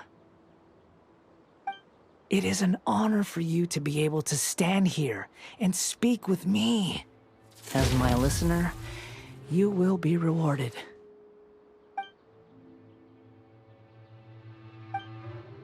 Both good things and bad things can be called gifts. After all, gods have never needed to be reasonable. Ah! Paimon hears thunder! That person Paimon couldn't see was the Palantir? Oh, he sure chatted with you for a while.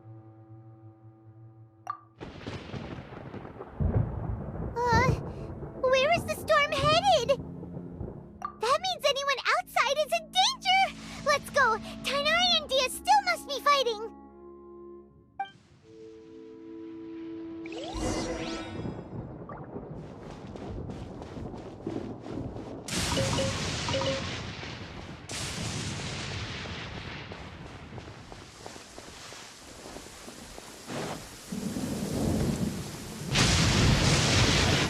Oh! Have the Fatui retreated? Hey! What happened to you? He's hurt. I'm fine. Don't move. I've seen Eremites get struck by lightning before. You need to rest. Struck by lightning? We were fighting, and just as things started looking grim, the weather suddenly became extremely strange. Lightning started attacking everyone, almost as if it were alive. Luckily, there were only two of us, and both of us were nimble enough to dodge most of the strikes. There were a lot of Fatui, though, and they were being torn to shreds by the bolts of lightning. With that, all the Fatui soldiers were forced to retreat. Why are you sorry? It's all right. I'm sure you also never expected this to happen. Don't... My wound aside, you look like you've seen something unpleasant. Is Hypatia all right? Hey, didn't I tell you not to move? Just in case. Let's go to Hypatia's place and talk about things there.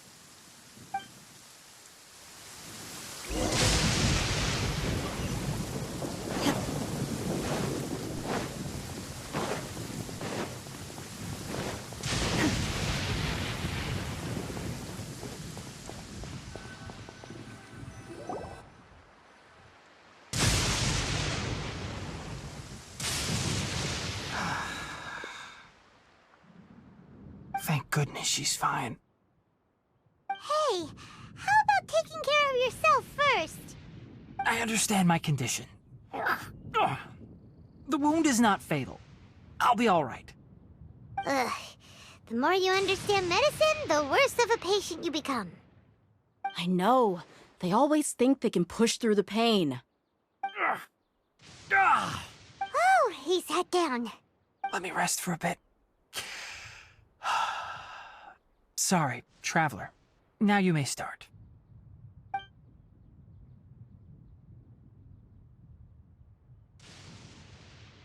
So that's what you were talking to the Balladeer about? Oh, Paimon can't believe what he's thinking. The Academia's God creation plan. How ridiculous.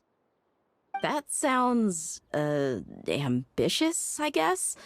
Anyway, this is all way beyond me. As long as I can enjoy every day with a drink in my hand, tasty food in my stomach, and a good night's rest, that's enough. I'll only work when I have to. I must be the least ambitious person who's ever set foot in Party's DI. Don't say that. I haven't even thanked you for your help back there. Don't mention it. Well, if nothing else, all this proves that the doctor really did have some urgent matter to attend to, and left Sumeru in a hurry.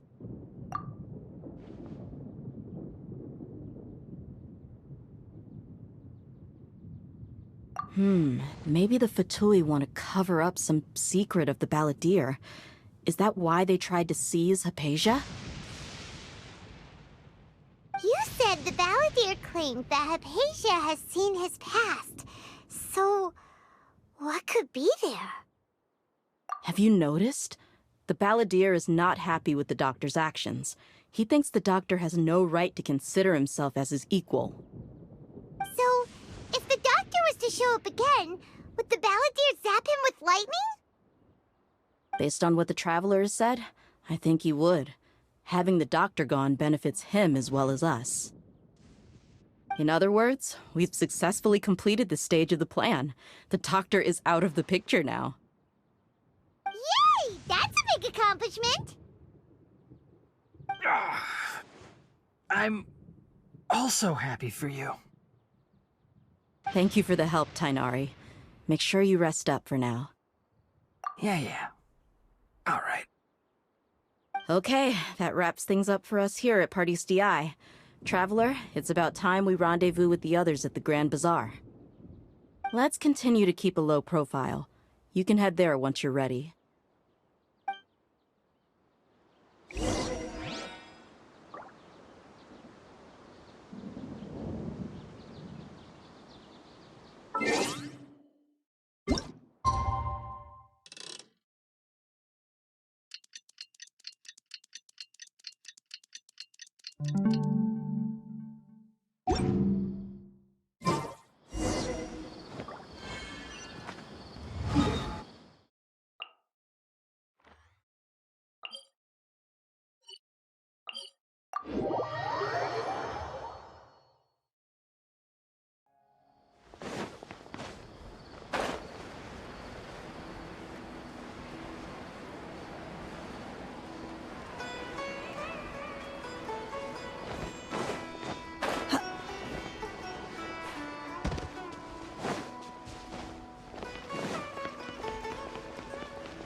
All right, everyone is here. How did everything go? Any luck with your missions? Let's report back one by one. I'll start first. We've made the necessary modifications to the Akasha terminal. In addition, the props required are also ready. I'll go next.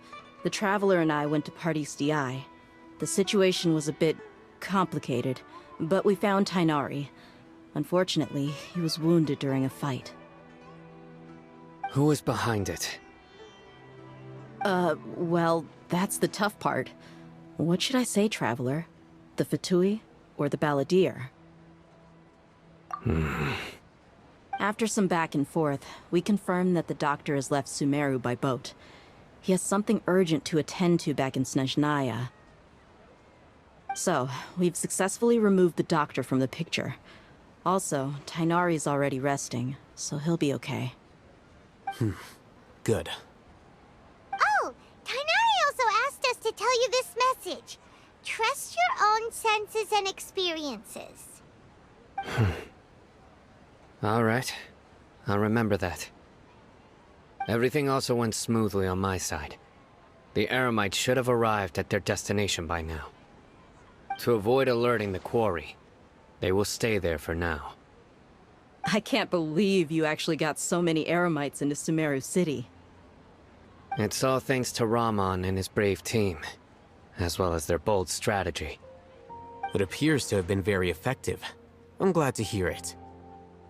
Well, is that everything? Okay, this meeting is adjourned. Huh? Wait, you mean that's it? Well, what else is there to discuss? Shouldn't you end with some words of encouragement? You know, to fire us up now? Personally, I'd rather we all go home and get some rest. I'll hate them, Ugh. Oh, and if you wanted someone to say something to that effect, then I must reiterate that I'm here to strategize and not to lead. So you should find someone more suitable to do that. But I thought all of you Academia big shots were great speakers. Then I should remind you that I'm the scribe. I know that. So what? A scribe is responsible for recording meetings, not speaking. Fine, whatever. Well, Cyno doesn't seem to be much of a talker either. I guess that leaves it to my employer. Employer? Yep, the Traveler hired me. That's right. So come on, boss. What do you have to say for the team? Yeah, say something to boost morale. Huh? What are you all doing here?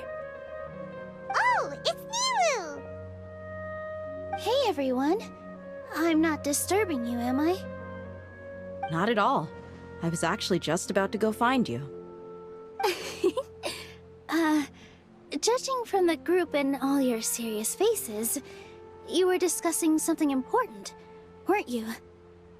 But you also look like you're up to no good. Seems pretty interesting. Welcome, Nilu. Would you like to join us? Huh?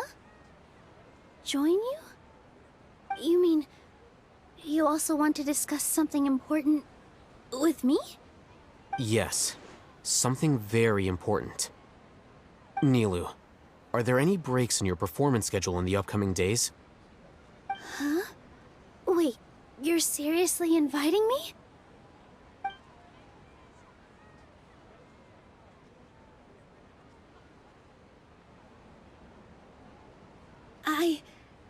I can't believe my ears. You are truly the bravest and most passionate people of Sumeru, well, that I've ever met. Ahem. Oh, right. The Traveler and Paimon are not from Sumeru, but you are awesome as well. That's right! I must admit that I'm a little scared. But I'll try my best for Lesser Lord Kusanali. If I can somehow use my abilities to help you, then count me in. Remember, believe in yourself. Okay. I'll get my friends at the Grand Bazaar to help us tomorrow. Just remember not to say too much. Be discreet. Yep, you got it. All the preparations are done. Now, can we finally conclude this meeting? So, have you thought up what you'd like to say, boss? Yep. It's a grand plan and we're all super awesome!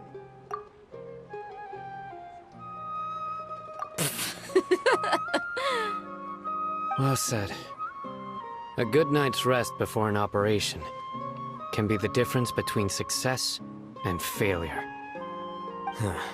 Thankfully, I've had my place to myself recently. It's been nice and quiet. Huh? Oh, nothing. Alright, let's all go home and get a good night's sleep so we can be up early tomorrow. Okay. So I guess that means it's time to say goodnight now. Yep! Good night, everyone!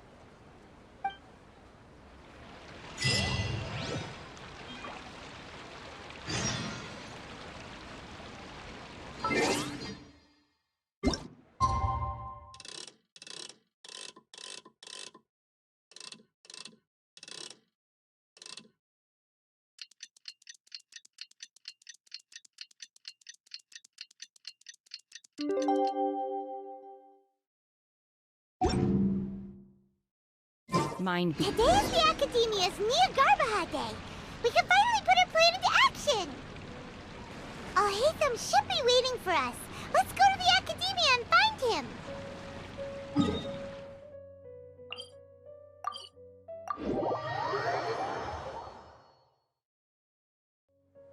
Hello, you two. Sleep well? Not really. Paimon got too nervous thinking about today and didn't fall asleep until the sun was almost up.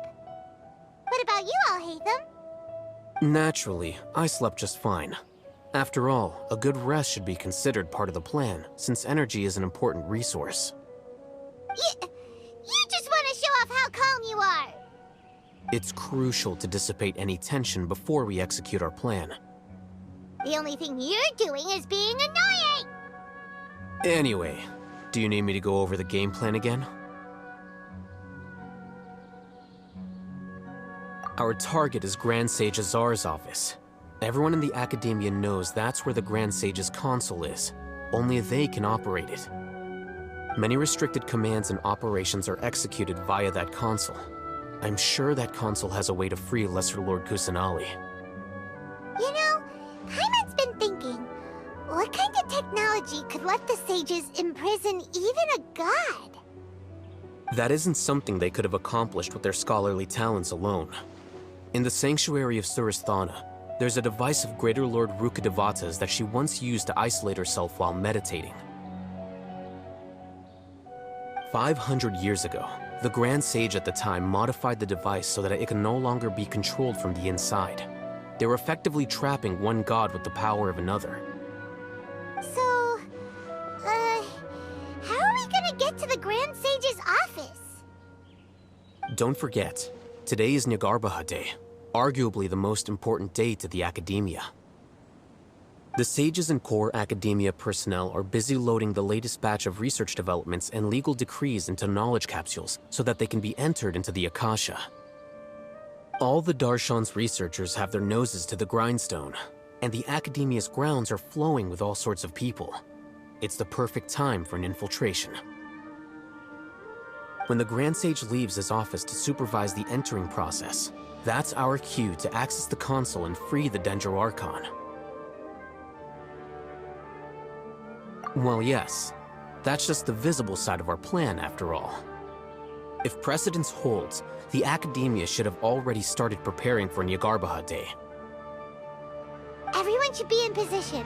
All that's left is for us to lead the charge. Let's go. So are we just gonna walk in through the front door, or...? Yes. Were you expecting a stealthier approach? Paimon can't think of a good comeback. Alright, it's all on Alhaitham if things go south.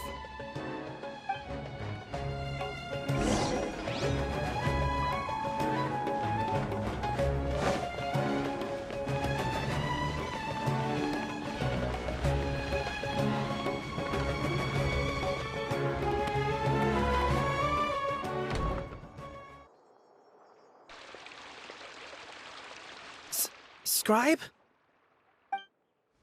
Please, wait. Are you Scribe Alhaitham? That's me. Is something the matter? I'm in a hurry. No. I was just surprised to see you here. I had heard that the sages were looking for you not long ago, but I didn't know what for. And, also, please don't bring outside guests into the Academia. Outside guests? How did you arrive at such a conclusion? Your groundless inference shames the Haravatat Darshan. What did you say?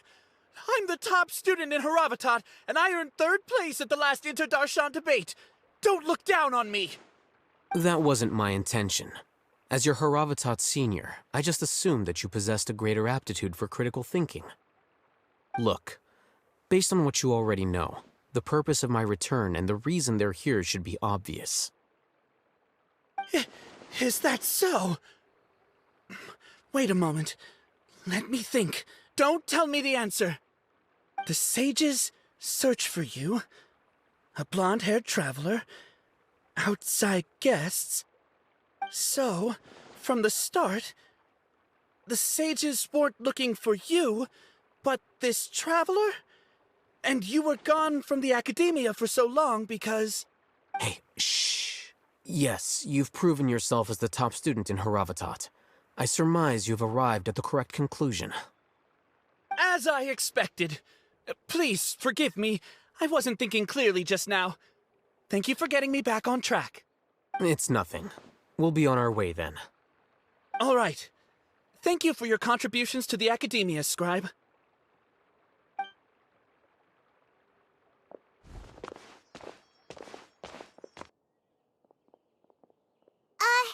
What the heck just happened now? What did he just guess? I'm afraid I don't know either. You have no idea? Mm-hmm. He convinced himself of whatever truth he came up with. That is the so-called pride of a scholar. If someone questions their academic facility, they will instantly feign understanding to keep up appearances. Nowadays, the academia is rampant with this type of scholar. Their obvious farces of intellect only serve to highlight themselves as fools. Wow, so there are special ways to deal with smart people. We don't even need to make up our own excuses. We shouldn't waste any more time. It would be problematic if we missed our window of opportunity. Let's go.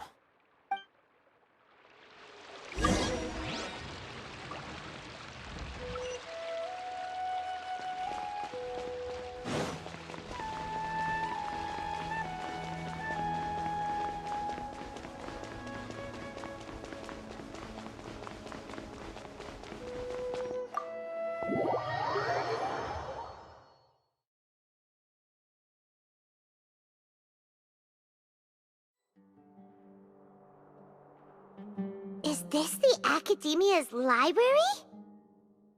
Indeed. Known as the House of Dana, it is quite possibly the most extensive special collections library in Teyvat. There are a lot of students going through here. Is it really okay just to waltz right in? The Academia marches to a fast beat, especially since it's Nagarbaha Day. They're all occupied with their own matters. Just act natural. Now, hurry along.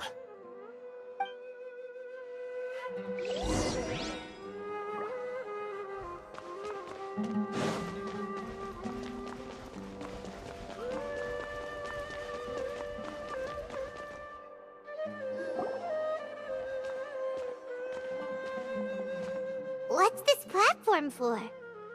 It's a lift that Academia personnel use to access higher floors. Are we gonna take it then? The Grand Sage's office is up there somewhere. No, not right now. We can't guarantee that we won't run into the Grand Sage. Let's step back and observe for now.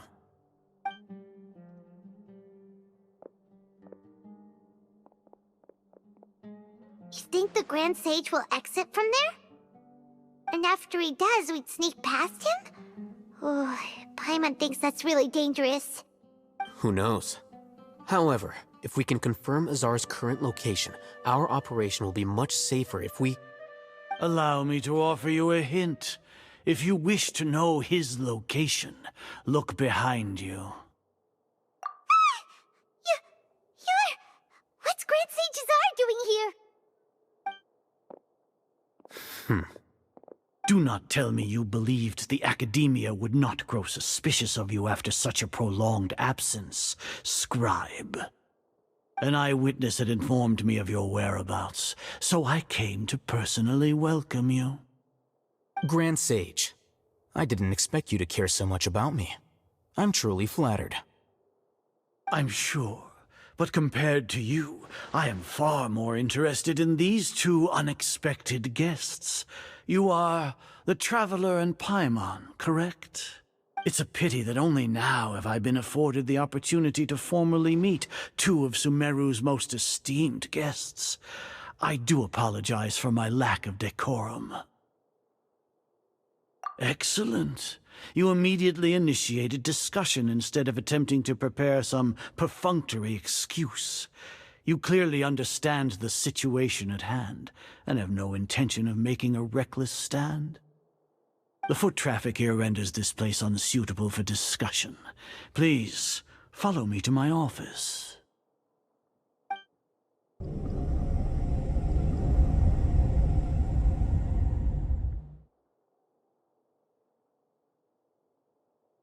This place is crawling with guards. There's no way out for us. All right then, Traveler. What did you wish to discuss with me? Today is Niagarbaha Day, so I still have many responsibilities to attend to. There is little time for idle chit-chat before I detain you all. You seem to know quite a bit about our endeavors. If that is so, then you should be praising our great work, rather than using your trivial misgivings in a futile attempt to sway me. Trivial? Then tell me, what do the Fatui want from me? Worthless. Those are all completely worthless. Benefits, divine power. These materialistic words do nothing but debase our great work. Creating a god. Yes, we are using human wisdom to create a god. If humanity cannot attain omniscience and omnipotence, then we shall create a god to reveal them. This is the pinnacle of human wisdom. We shall regain a god's guidance at long last. No longer will we flounder in the interminable void of consciousness and knowledge. Even Irminsul will be freed from its plight. For our nation of scholars, this is the ultimate aspiration. No cost is too great to realize it. You will never understand the rapture of having a god be born within your very hands. With your degree of knowledge, you cannot even comprehend such an emotion. Gods exist on a plane that far eclipses humanity's. Lesser Lord Kusanali, what can she even do? Care for the people? Fend off sandstorms? Fabricate silly fairy tales? These are but child's play for the academia. Does that make us equal to the gods? We are a people favored by Greater Lord Rukkhadevata. Though I may have personally not seen it, our forefathers bore witness to true wisdom. The ascension of the Lesser Lord has brought nothing but bewilderment to the scholars. They all ask, is that truly what true wisdom is supposed to look like? With that in mind, it is better to keep her isolated in the sanctuary of Surasthana, so our academy will not become embroiled in turmoil. What a pathetic justification! Do you really think that only the super smart or powerful should be able to call themselves gods? As per your judgment, Grand Sage, they are indeed dangerous individuals. Not only are they acting against the academia, but their ideologies have the potential to lead scholars astray. Looks like there really was merit in my assignment. Oh, Hatham? Are you talking about us? Anyway, I've brought them to the academia as ordered, but it took some time and trouble. Oh, that reminds me. Here's the investigation report you had requested. It's a summary of my time spent with the Traveler, an array of information about him ready for your perusal. Oh, Hatham! So you're still on the academia side! We finally started to trust you!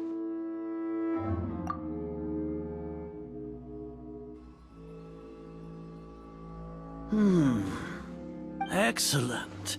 Detailed contents with no errors. I would expect nothing less than an immaculate report from the scribe. As it is Niagarbaha Day, I'll enter the information on you into the Akasha. Surely you know what that means. We'll be monitored, just like Sino. With the Akasha's calculation prowess, all of your actions will be predicted with an accuracy of at least 98%. Furthermore, your data will be updated in real time whenever new information presents itself. To put it into words you can understand, wherever you go, you will be walking under an invisible leash. This is Sumeru's greatest penalty for dishonest persons. Are you not familiar with the concept that great responsibility begets an equally great suspicion? In any case, you are Sumeru's most concerning external variable. Locking you down will greatly decrease the chance of any undesirable outcomes coming to pass. You're despicable!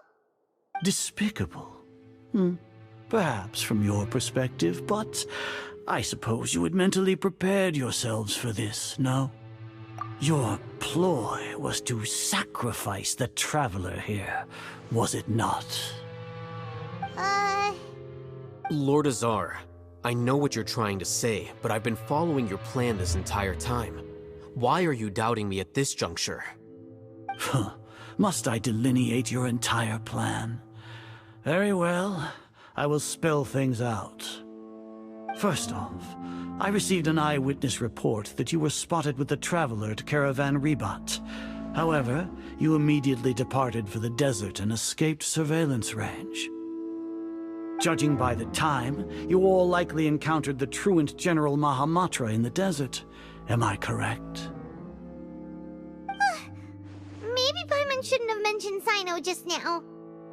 The Academia had not received correspondence from its scribe for a prolonged time. You were also in the company of the Traveler, a close associate of Lesser Lord Kusanali and General Mahamatra Sino, who had defected from the Academia. With their instigation, what was the probability that you would betray the Academia? Rationally speaking, 50%? 70%? What do you think? Regardless, that's only a guess. The facts are that I've brought the Traveler right before you, and I gave you my report. Indeed, your boldness deserves praise.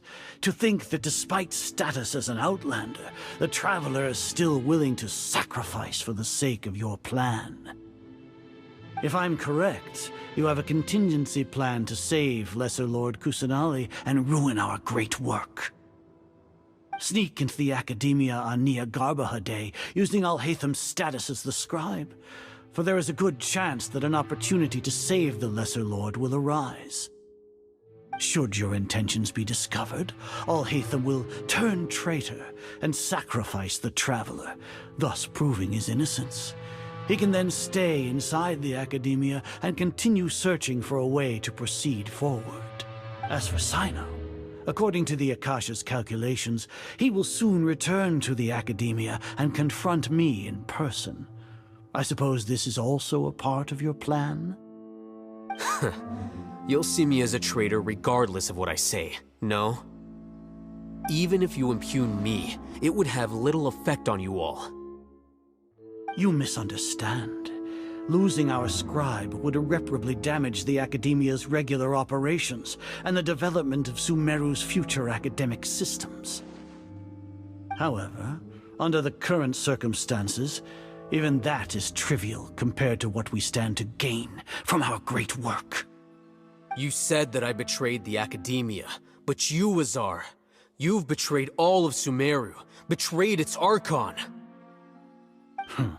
So flight has turned to fight at long last. Guards!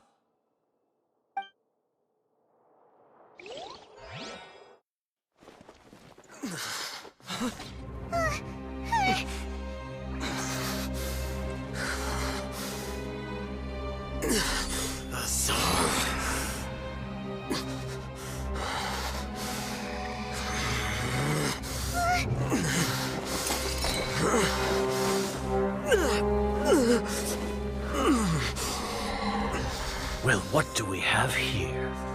So you stole that divine knowledge capsule. Traitor! You traitor! Even the most rational scholar will yearn for the power of a god in a moment of desperation. Aren't you doing the exact same thing as me, Alhaitham? Unfortunately for you, no god will lend you their power.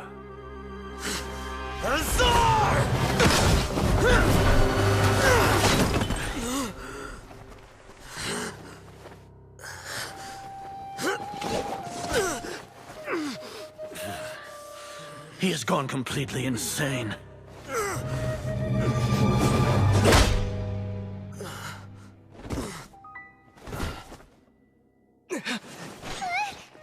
Take him to the Matra and exile him to Aru village. Then find someone to take these two to the confinement room. I'll deal with them later. Grand Sage, we've finished all required preparations for Nyargarbaha Day. We may begin to enter the capsules now. Excellent. You may begin.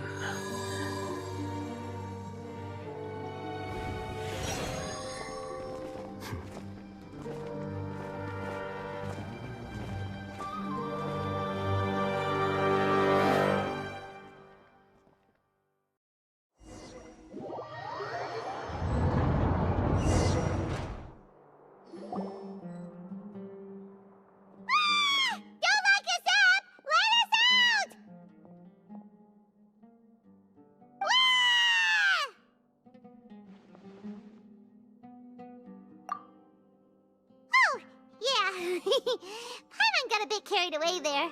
How was Paimon's acting just now? Great, huh? Everything's going according to plan so far.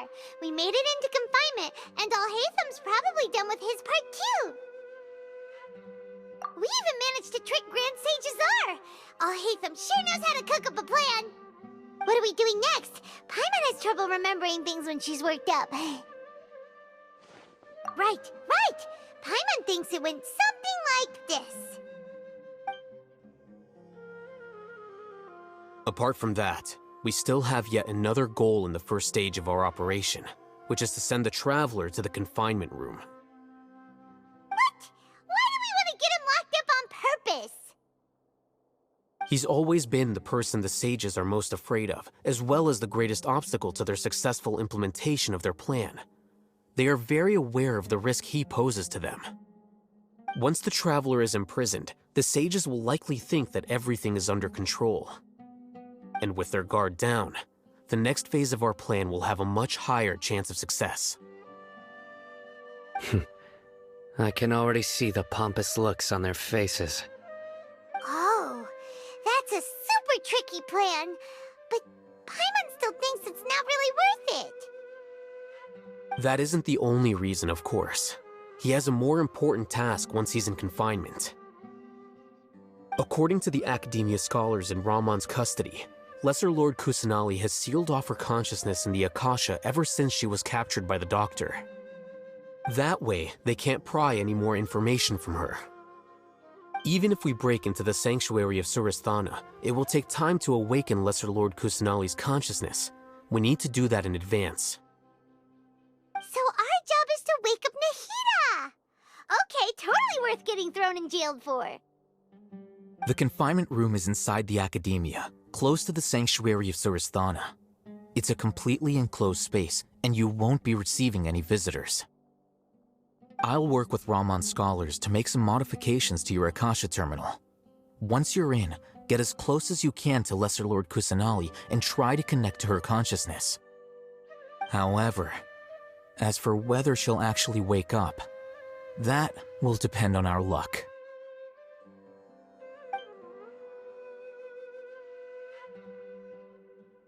Oh, no wonder you've been wearing your Akasha terminal today. It's the one that Alhaitham modified. Paimon thought they'd take our Akasha terminals when they locked us up in here. Were they being careless?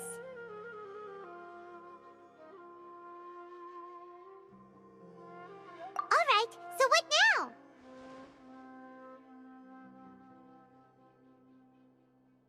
Sounds easy enough.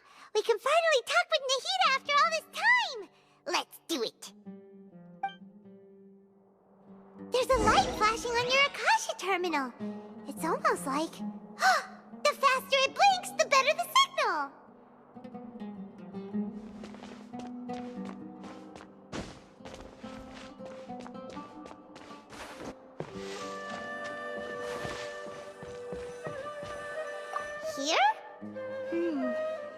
signal again. Is it getting jammed?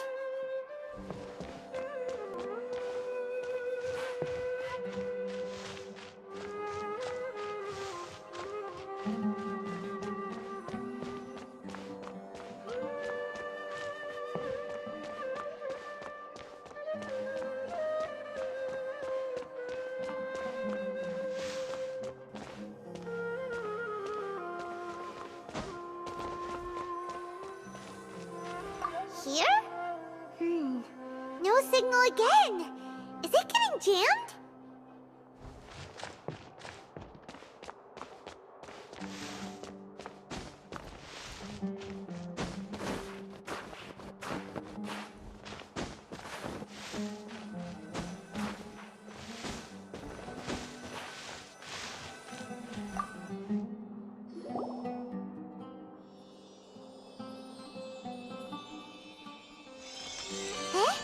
Is this the right spot?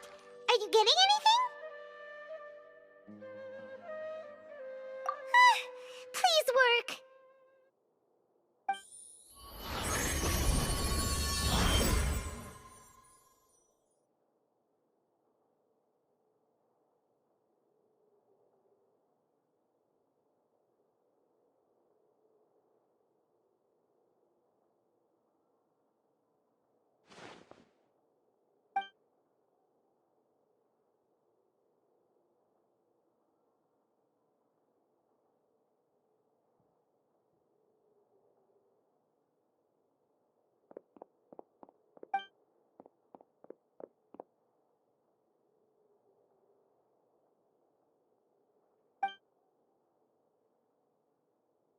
Nahida!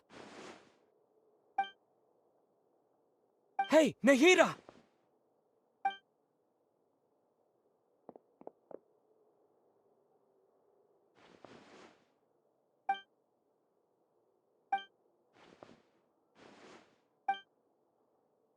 When did it first start? Oh, right. It started from the moment I was born. I want to become a worthy Archon. So I've kept studying. Kept listening to my people and their hearts. Kept looking for a way to save Irminsul. So I can catch up. Catch up to Greater Lord Rukkhadevata. But I'm stuck in the sanctuary of Surasthana. The sages are creating a god to replace me. And I'm forced to lock my consciousness in this boundless darkness. Nahida!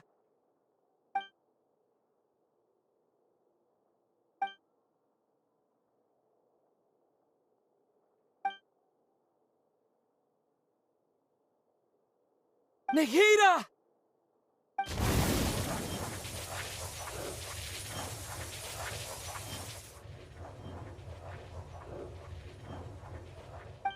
It's so quiet here. Now that I think of it, I don't think I've ever actually listened to my own inner voice.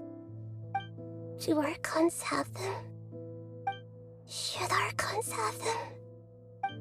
Have I been doing the right thing? Am I really not needed? How do I really feel about all of this? It's so quiet here. Since you're the god of wisdom, you've known the answers to all these questions since the very beginning, haven't you? Who are you? Whose voice is that? It sounds familiar. You're right, though.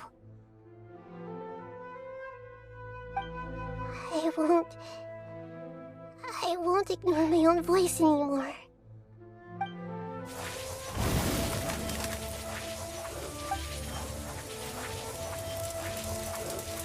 Nahida!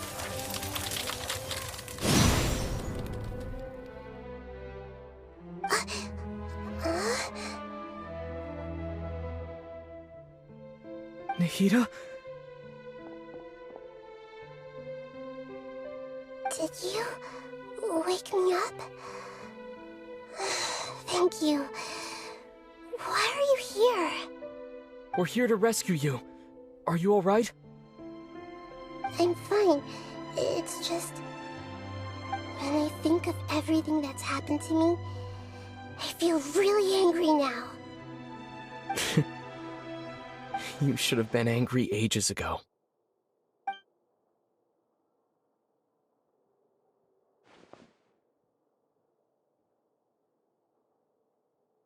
Huh?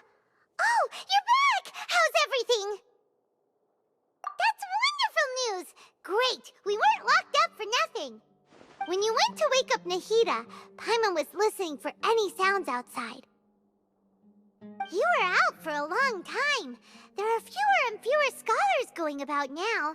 You think everyone's done with their Nyargarba Day stuff? Yep, so that means our next act is Nilou's performance!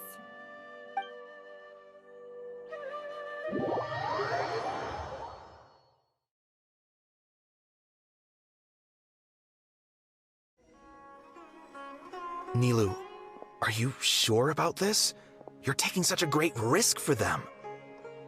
I'm sure, and I'm going. You know that I don't like to pass up any opportunity to dance, and this one is especially important. All right. You seem to have a lot of trust in them, so I won't say more on the subject. But if anything happens, the few of us here may not be able to help you. Don't worry. They've been through worse. Everything's going to be fine. All right. You know, if you really do get arrested, we'll do everything we can to get you back. Be careful, even if it's only for our sakes. Thanks, Mr. Zubair. You're so very kind.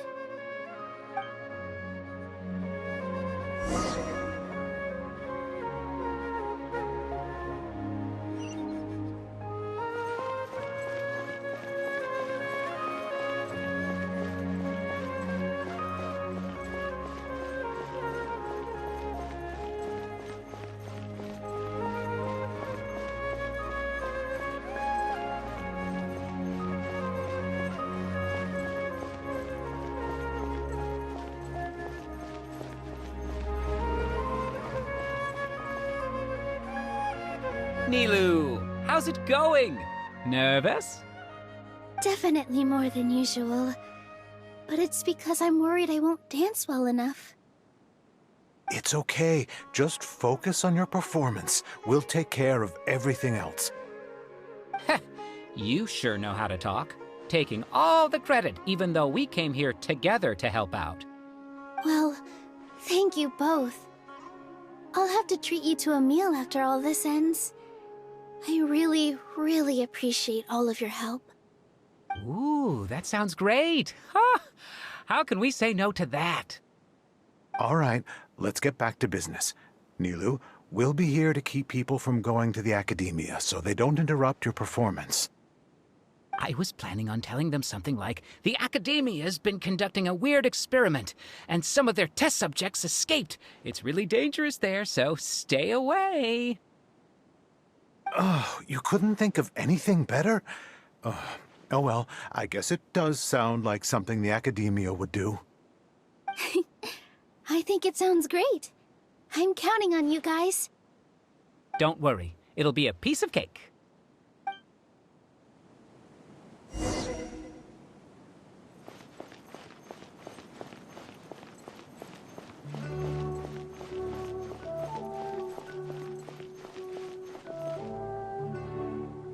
Hey, Nilou!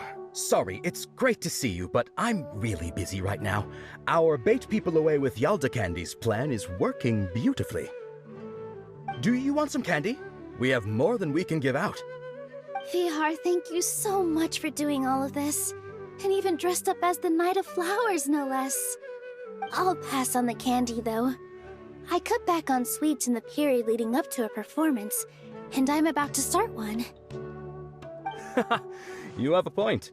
The stage is cleared and everything's ready, so you can start your performance at any time. Yeah, thanks to you. I'm really grateful. All right, time to hit the stage. You're welcome. The honor's all mine, since I'll have such a great view of the show.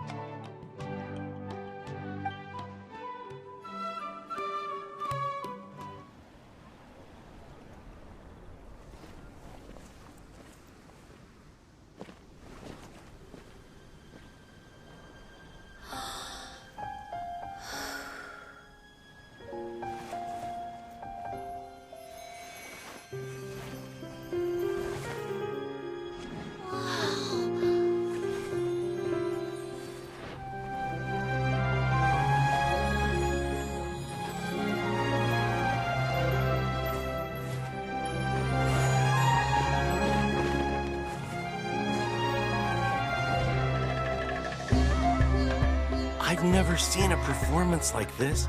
This is incredible.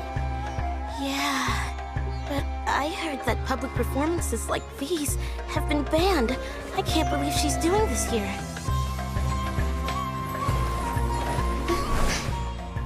Grand Sage, there's some commotion outside. How uninteresting. Issue the new Prohibition Act from the Akasha to the guards. They'll know what to do. Do you think we should, like, stop her? Let's just watch for a little bit longer.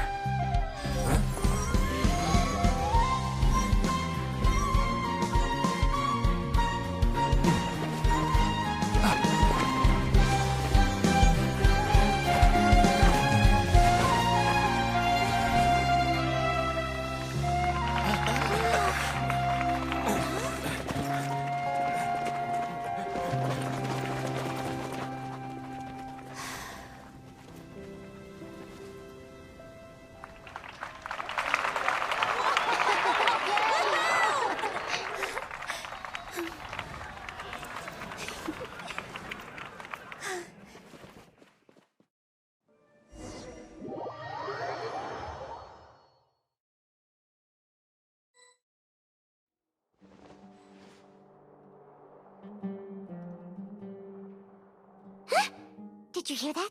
It sounds like a lot of guards just ran by. Does this mean the plan has moved on to the next stage? Yep. It's great that everything seems to be going well. Come to think of it, when did Al-Haytham replace the knowledge capsule that was about to be entered into the Akasha? Oh, so that's when he did it! Paimon was too nervous to notice. Speaking of, didn't Al-Haytham also yoink the divine knowledge capsule from that mercenary leader in Port Ormos when everyone else was distracted? Oh, it's a time-tested trick of his.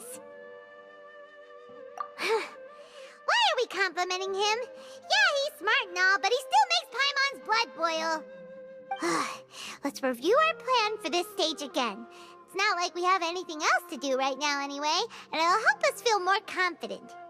Paimon remembers that Nilou's task was supposed to go a bit like this.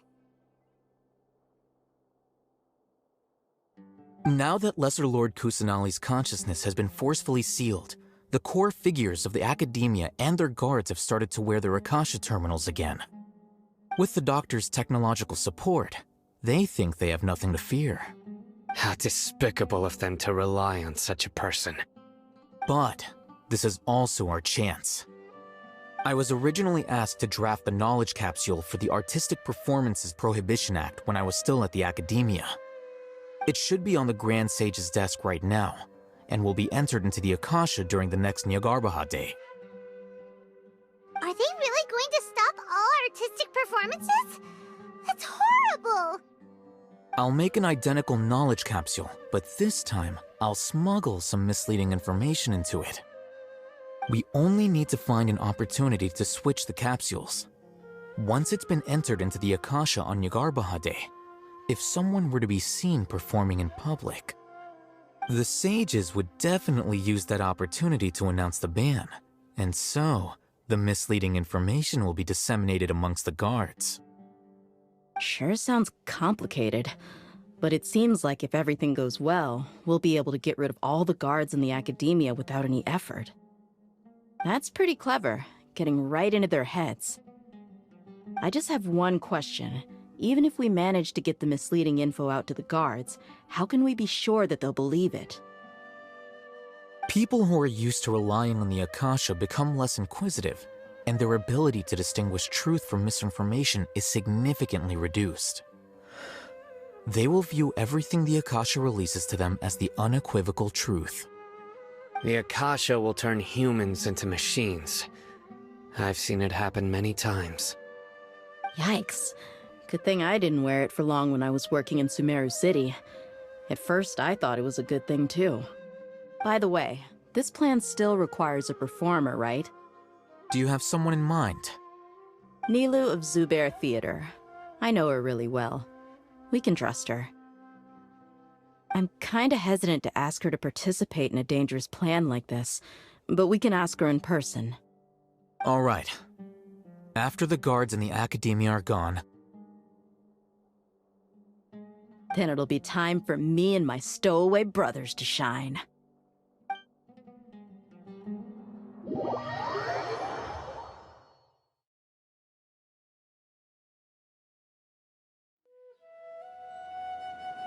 Here they come. Did you see that, Raman? They came out from the Academia in droves. After laying low in the city for so long, this is the moment we've been waiting for. My brothers have already sprung into action. We couldn't do anything to them inside their coop, but outside the Academia, this is our hunting ground. With a lioness like you, the prey sure won't be able to run far. We still need to eliminate the guards as soon as possible. If we give the sages enough time to realize what's happening, the plan's doomed. All they've done is to sit on their cushy salaries and twiddle their thumbs all day while we fought and struggled every day in the desert. The only advantage they might have is their numbers. Speaking of which, most of the guards who report directly to the Six Sages belong to the Corps of 30, but they have a completely different reputation. Following those blasted sages every whim, throwing away all the principles of being a mercenary. As someone in the same profession, I'm obligated to teach him a good lesson today. Indeed, the trap has been set. All we need to do is lead them there. All right, let's each take a road and herd those scattered guards back into one place. Make sure to attract their attention. Isak will be the key. You gave such an important task to that child. Will he be okay? It'll be fine. Isak was so determined to help, so let's put our faith in him. Besides, even if he's caught, the guards would be too scared to do anything to him. They've never seen Lesser Lord Kusanali in person, after all. You've got a point. Anyway, I think I see them coming. Let's head out. Good luck.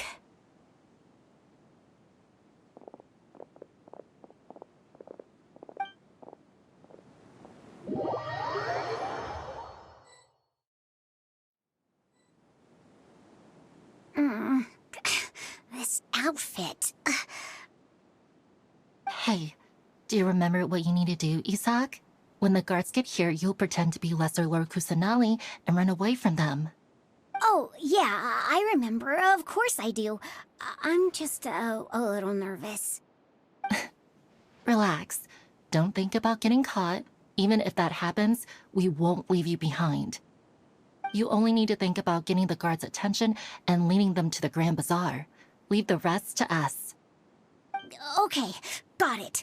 I'm here to pay back Lesser Lord Kusanali for helping Grandpa. I won't get cold feet. Hey, they're here. I can see the Academia guards. All right, it's time, Isak. Take a deep breath and go. You can do this.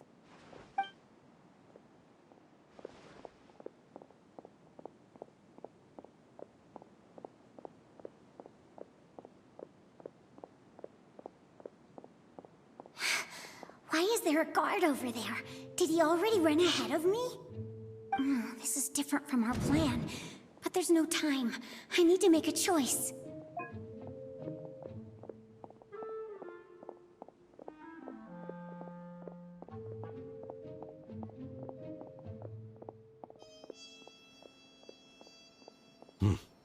Let's have a look behind the house. What What should I do next? Huh. Looks like nothing's here. A wasted time. Luckily, he didn't check behind the tree. What should I do next?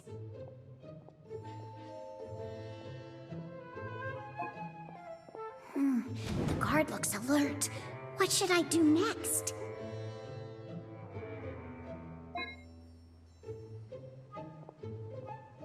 Doesn't seem like anything unusual's around here.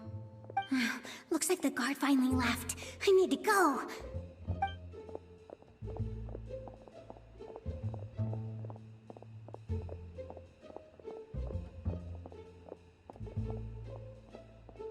Hey! Lesser Lord Kusanali is over there! Stop! What? Lesser Lord Kusanali? How did I not notice that? They found me. This is bad. Where should I go? The target suspected to be Lesser Lord Kusanali has escaped into the Grand Bazaar. Assemble and arrest her!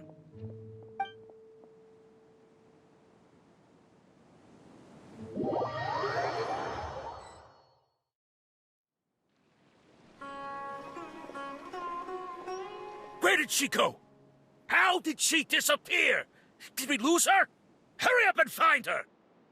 Hey, why is your team here? Didn't we say to split up our search? Hurry! Hurry! This place is... Why are you all here? Yeah, isn't it one heck of a coincidence? Everybody's here. What on earth is going on? I suppose that's all of you? Who are you? Did you set us up? What are you planning? Phew, that was rough. I almost got caught. Little brat! So you're not actually Lesser Lord Kusanali. Who exactly are you all? Eremites from the desert? Just some colleagues. Think of this as a business competition, or a personal grudge. After stepping into our traps, stop thinking of yourselves as hunters. Behave like the prey you are.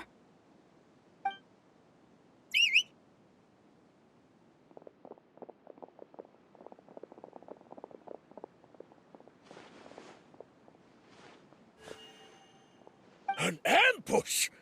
How's that possible? This is Sumeru City, but mercenaries from the desert somehow ambushed us! You've spent all your time hiding away in the academia. This place has long since become our hunting ground. Brace yourselves!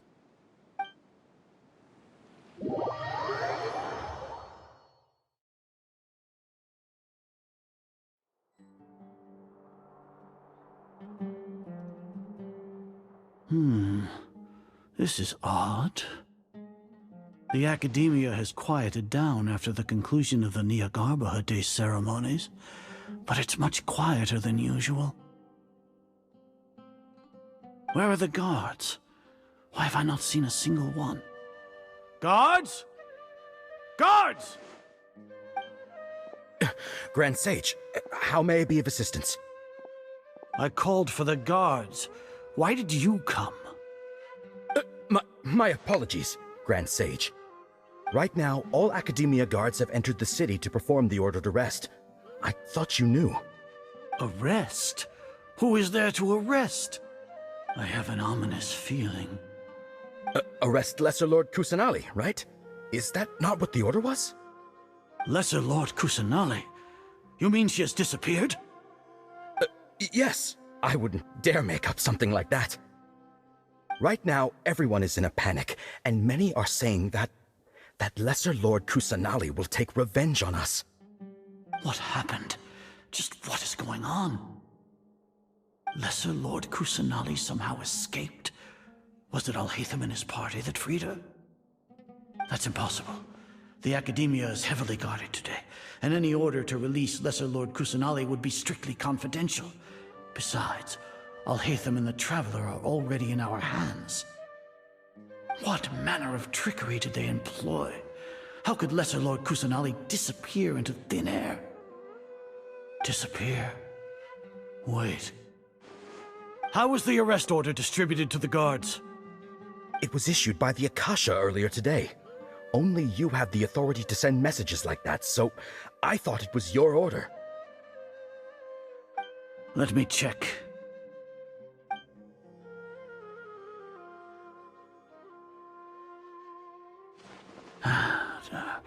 Here.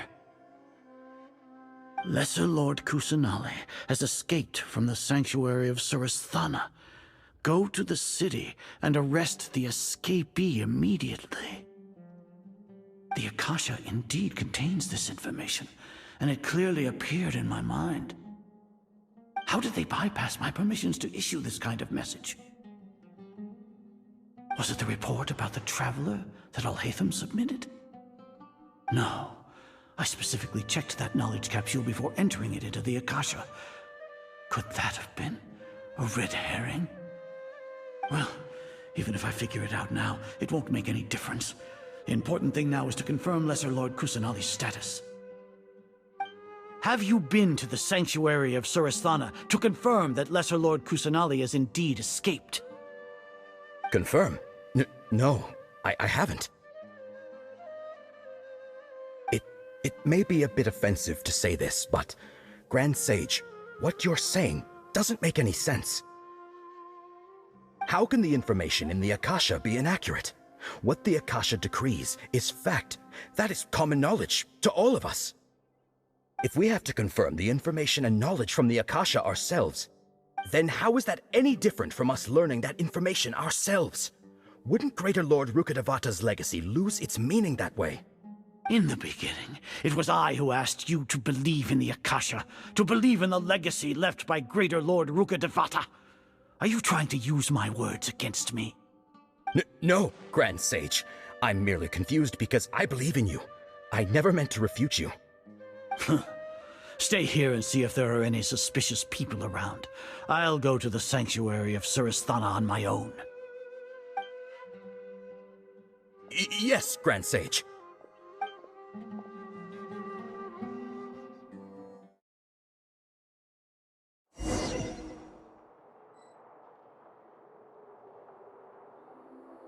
Lesser Lord Kusanali has escaped from the sanctuary of Surasthana. Go to the city and arrest the escapee immediately. How can that be? Just stop thinking about it. Stop. It must be a trick of theirs. As long as I personally confirm it. Ah! Impossible.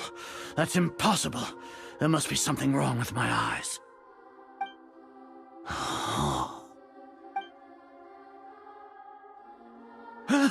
She really appeared again? What is the meaning of this? What a comical sight, Azar. Once the Akasha has put certain thoughts into your head, even the Grand Sage can no longer see what's right in front of him. You all can only see the world in your mind, the one you think you know. And precisely because of this, you disregarded Lesser Lord Kusanali's existence. She has been a wise and worthy Archon. Sino, have you been waiting for a chance like this? The Akasha predicted that you would return to the Academia to confront me. But I didn't expect it to turn out like this. I was careless.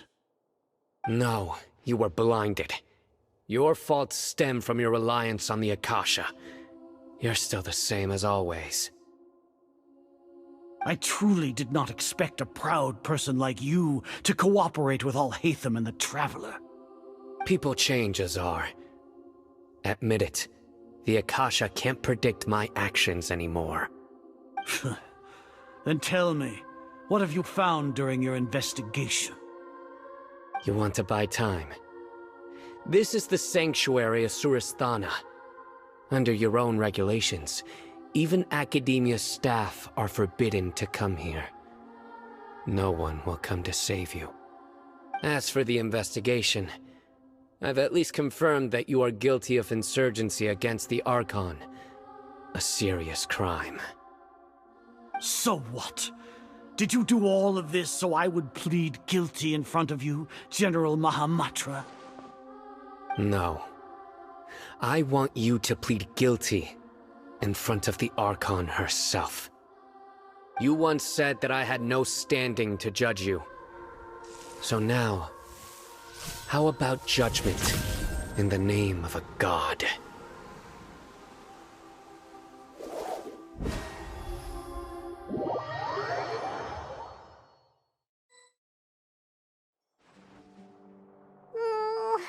How long do we have to wait? Paimon wants to know how things are going out there. Paimon hasn't heard any sounds outside for a while. Hopefully something bad didn't happen. Yeah, but aren't you scared that we might be locked up in here for the rest of our lives? Thinking about it, at least Paimon has you. We could still chat like this. When Paimon thinks of Nahida being imprisoned alone in the sanctuary of Surasthana, Paimon can't help but feel sorry for her.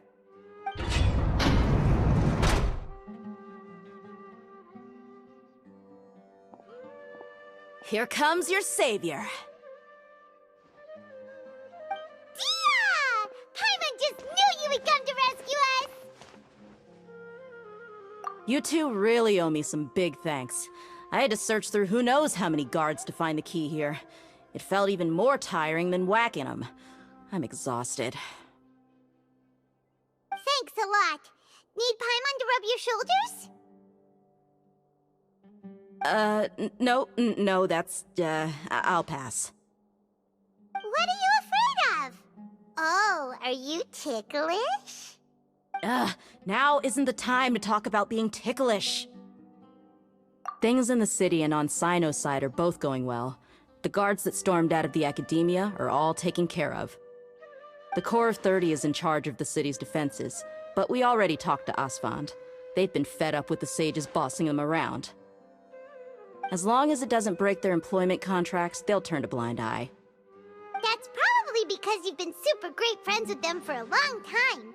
So, how's Cyno doing? The Grand Sage is in his custody. Even I know how terrible it is to fall into Cyno's hands, so he probably does too. Cyno forced him to release Lesser Lord Kusanali. He has no choice but to obey. So, hurry to the sanctuary of Surasthana.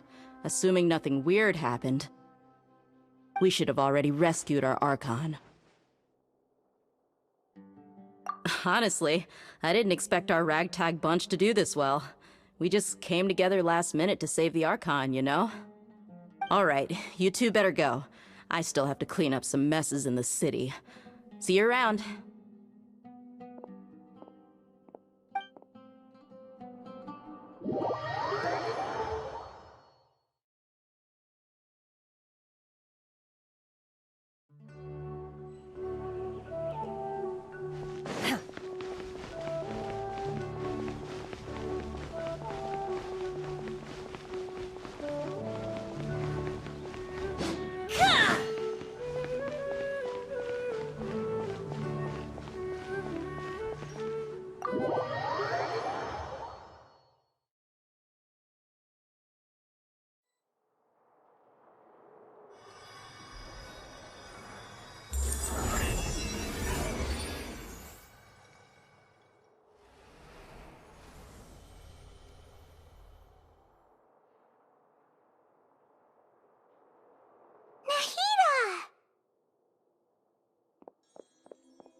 Should I say it's nice to meet you? This is the first time we've met in real life. Before, we've only met in dreams, consciousness, or when I was in someone else's body. Thank you so much for coming to rescue me, but I also need to apologize. During this time, I did some self-reflection. My sense of inferiority and yielding to the Academia led to all of this, and created so much trouble for you all. Exactly! We're here because you're a good Archon and one of our friends! Thanks, you two. Amazing. So this is how it feels to walk out of that cage with my own body. It's like I just had an endlessly long dream. I can't even tell if I just woke up or was only now born into this world. My concept of self has become so clear. But now doesn't seem to be the time to indulge in this feeling.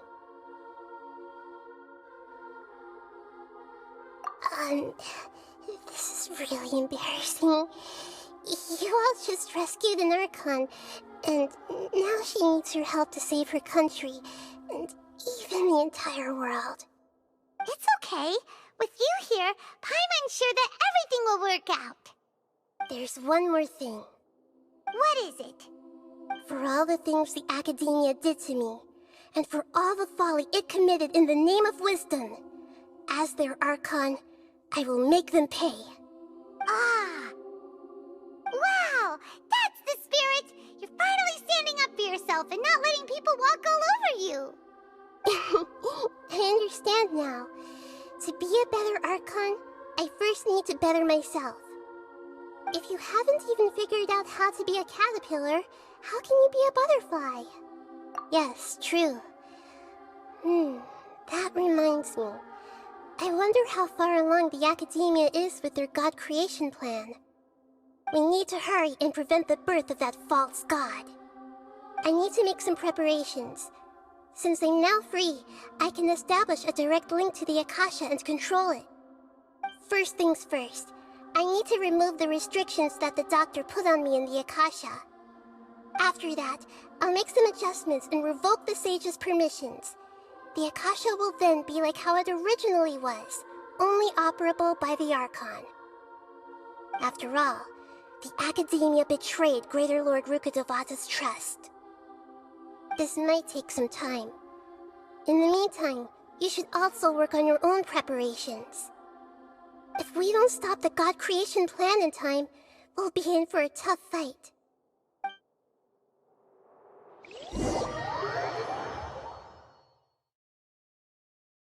You might as well prepare for a fight. When we're done, we can take a walk around. After all, we missed out on a lot of stuff when we were locked up.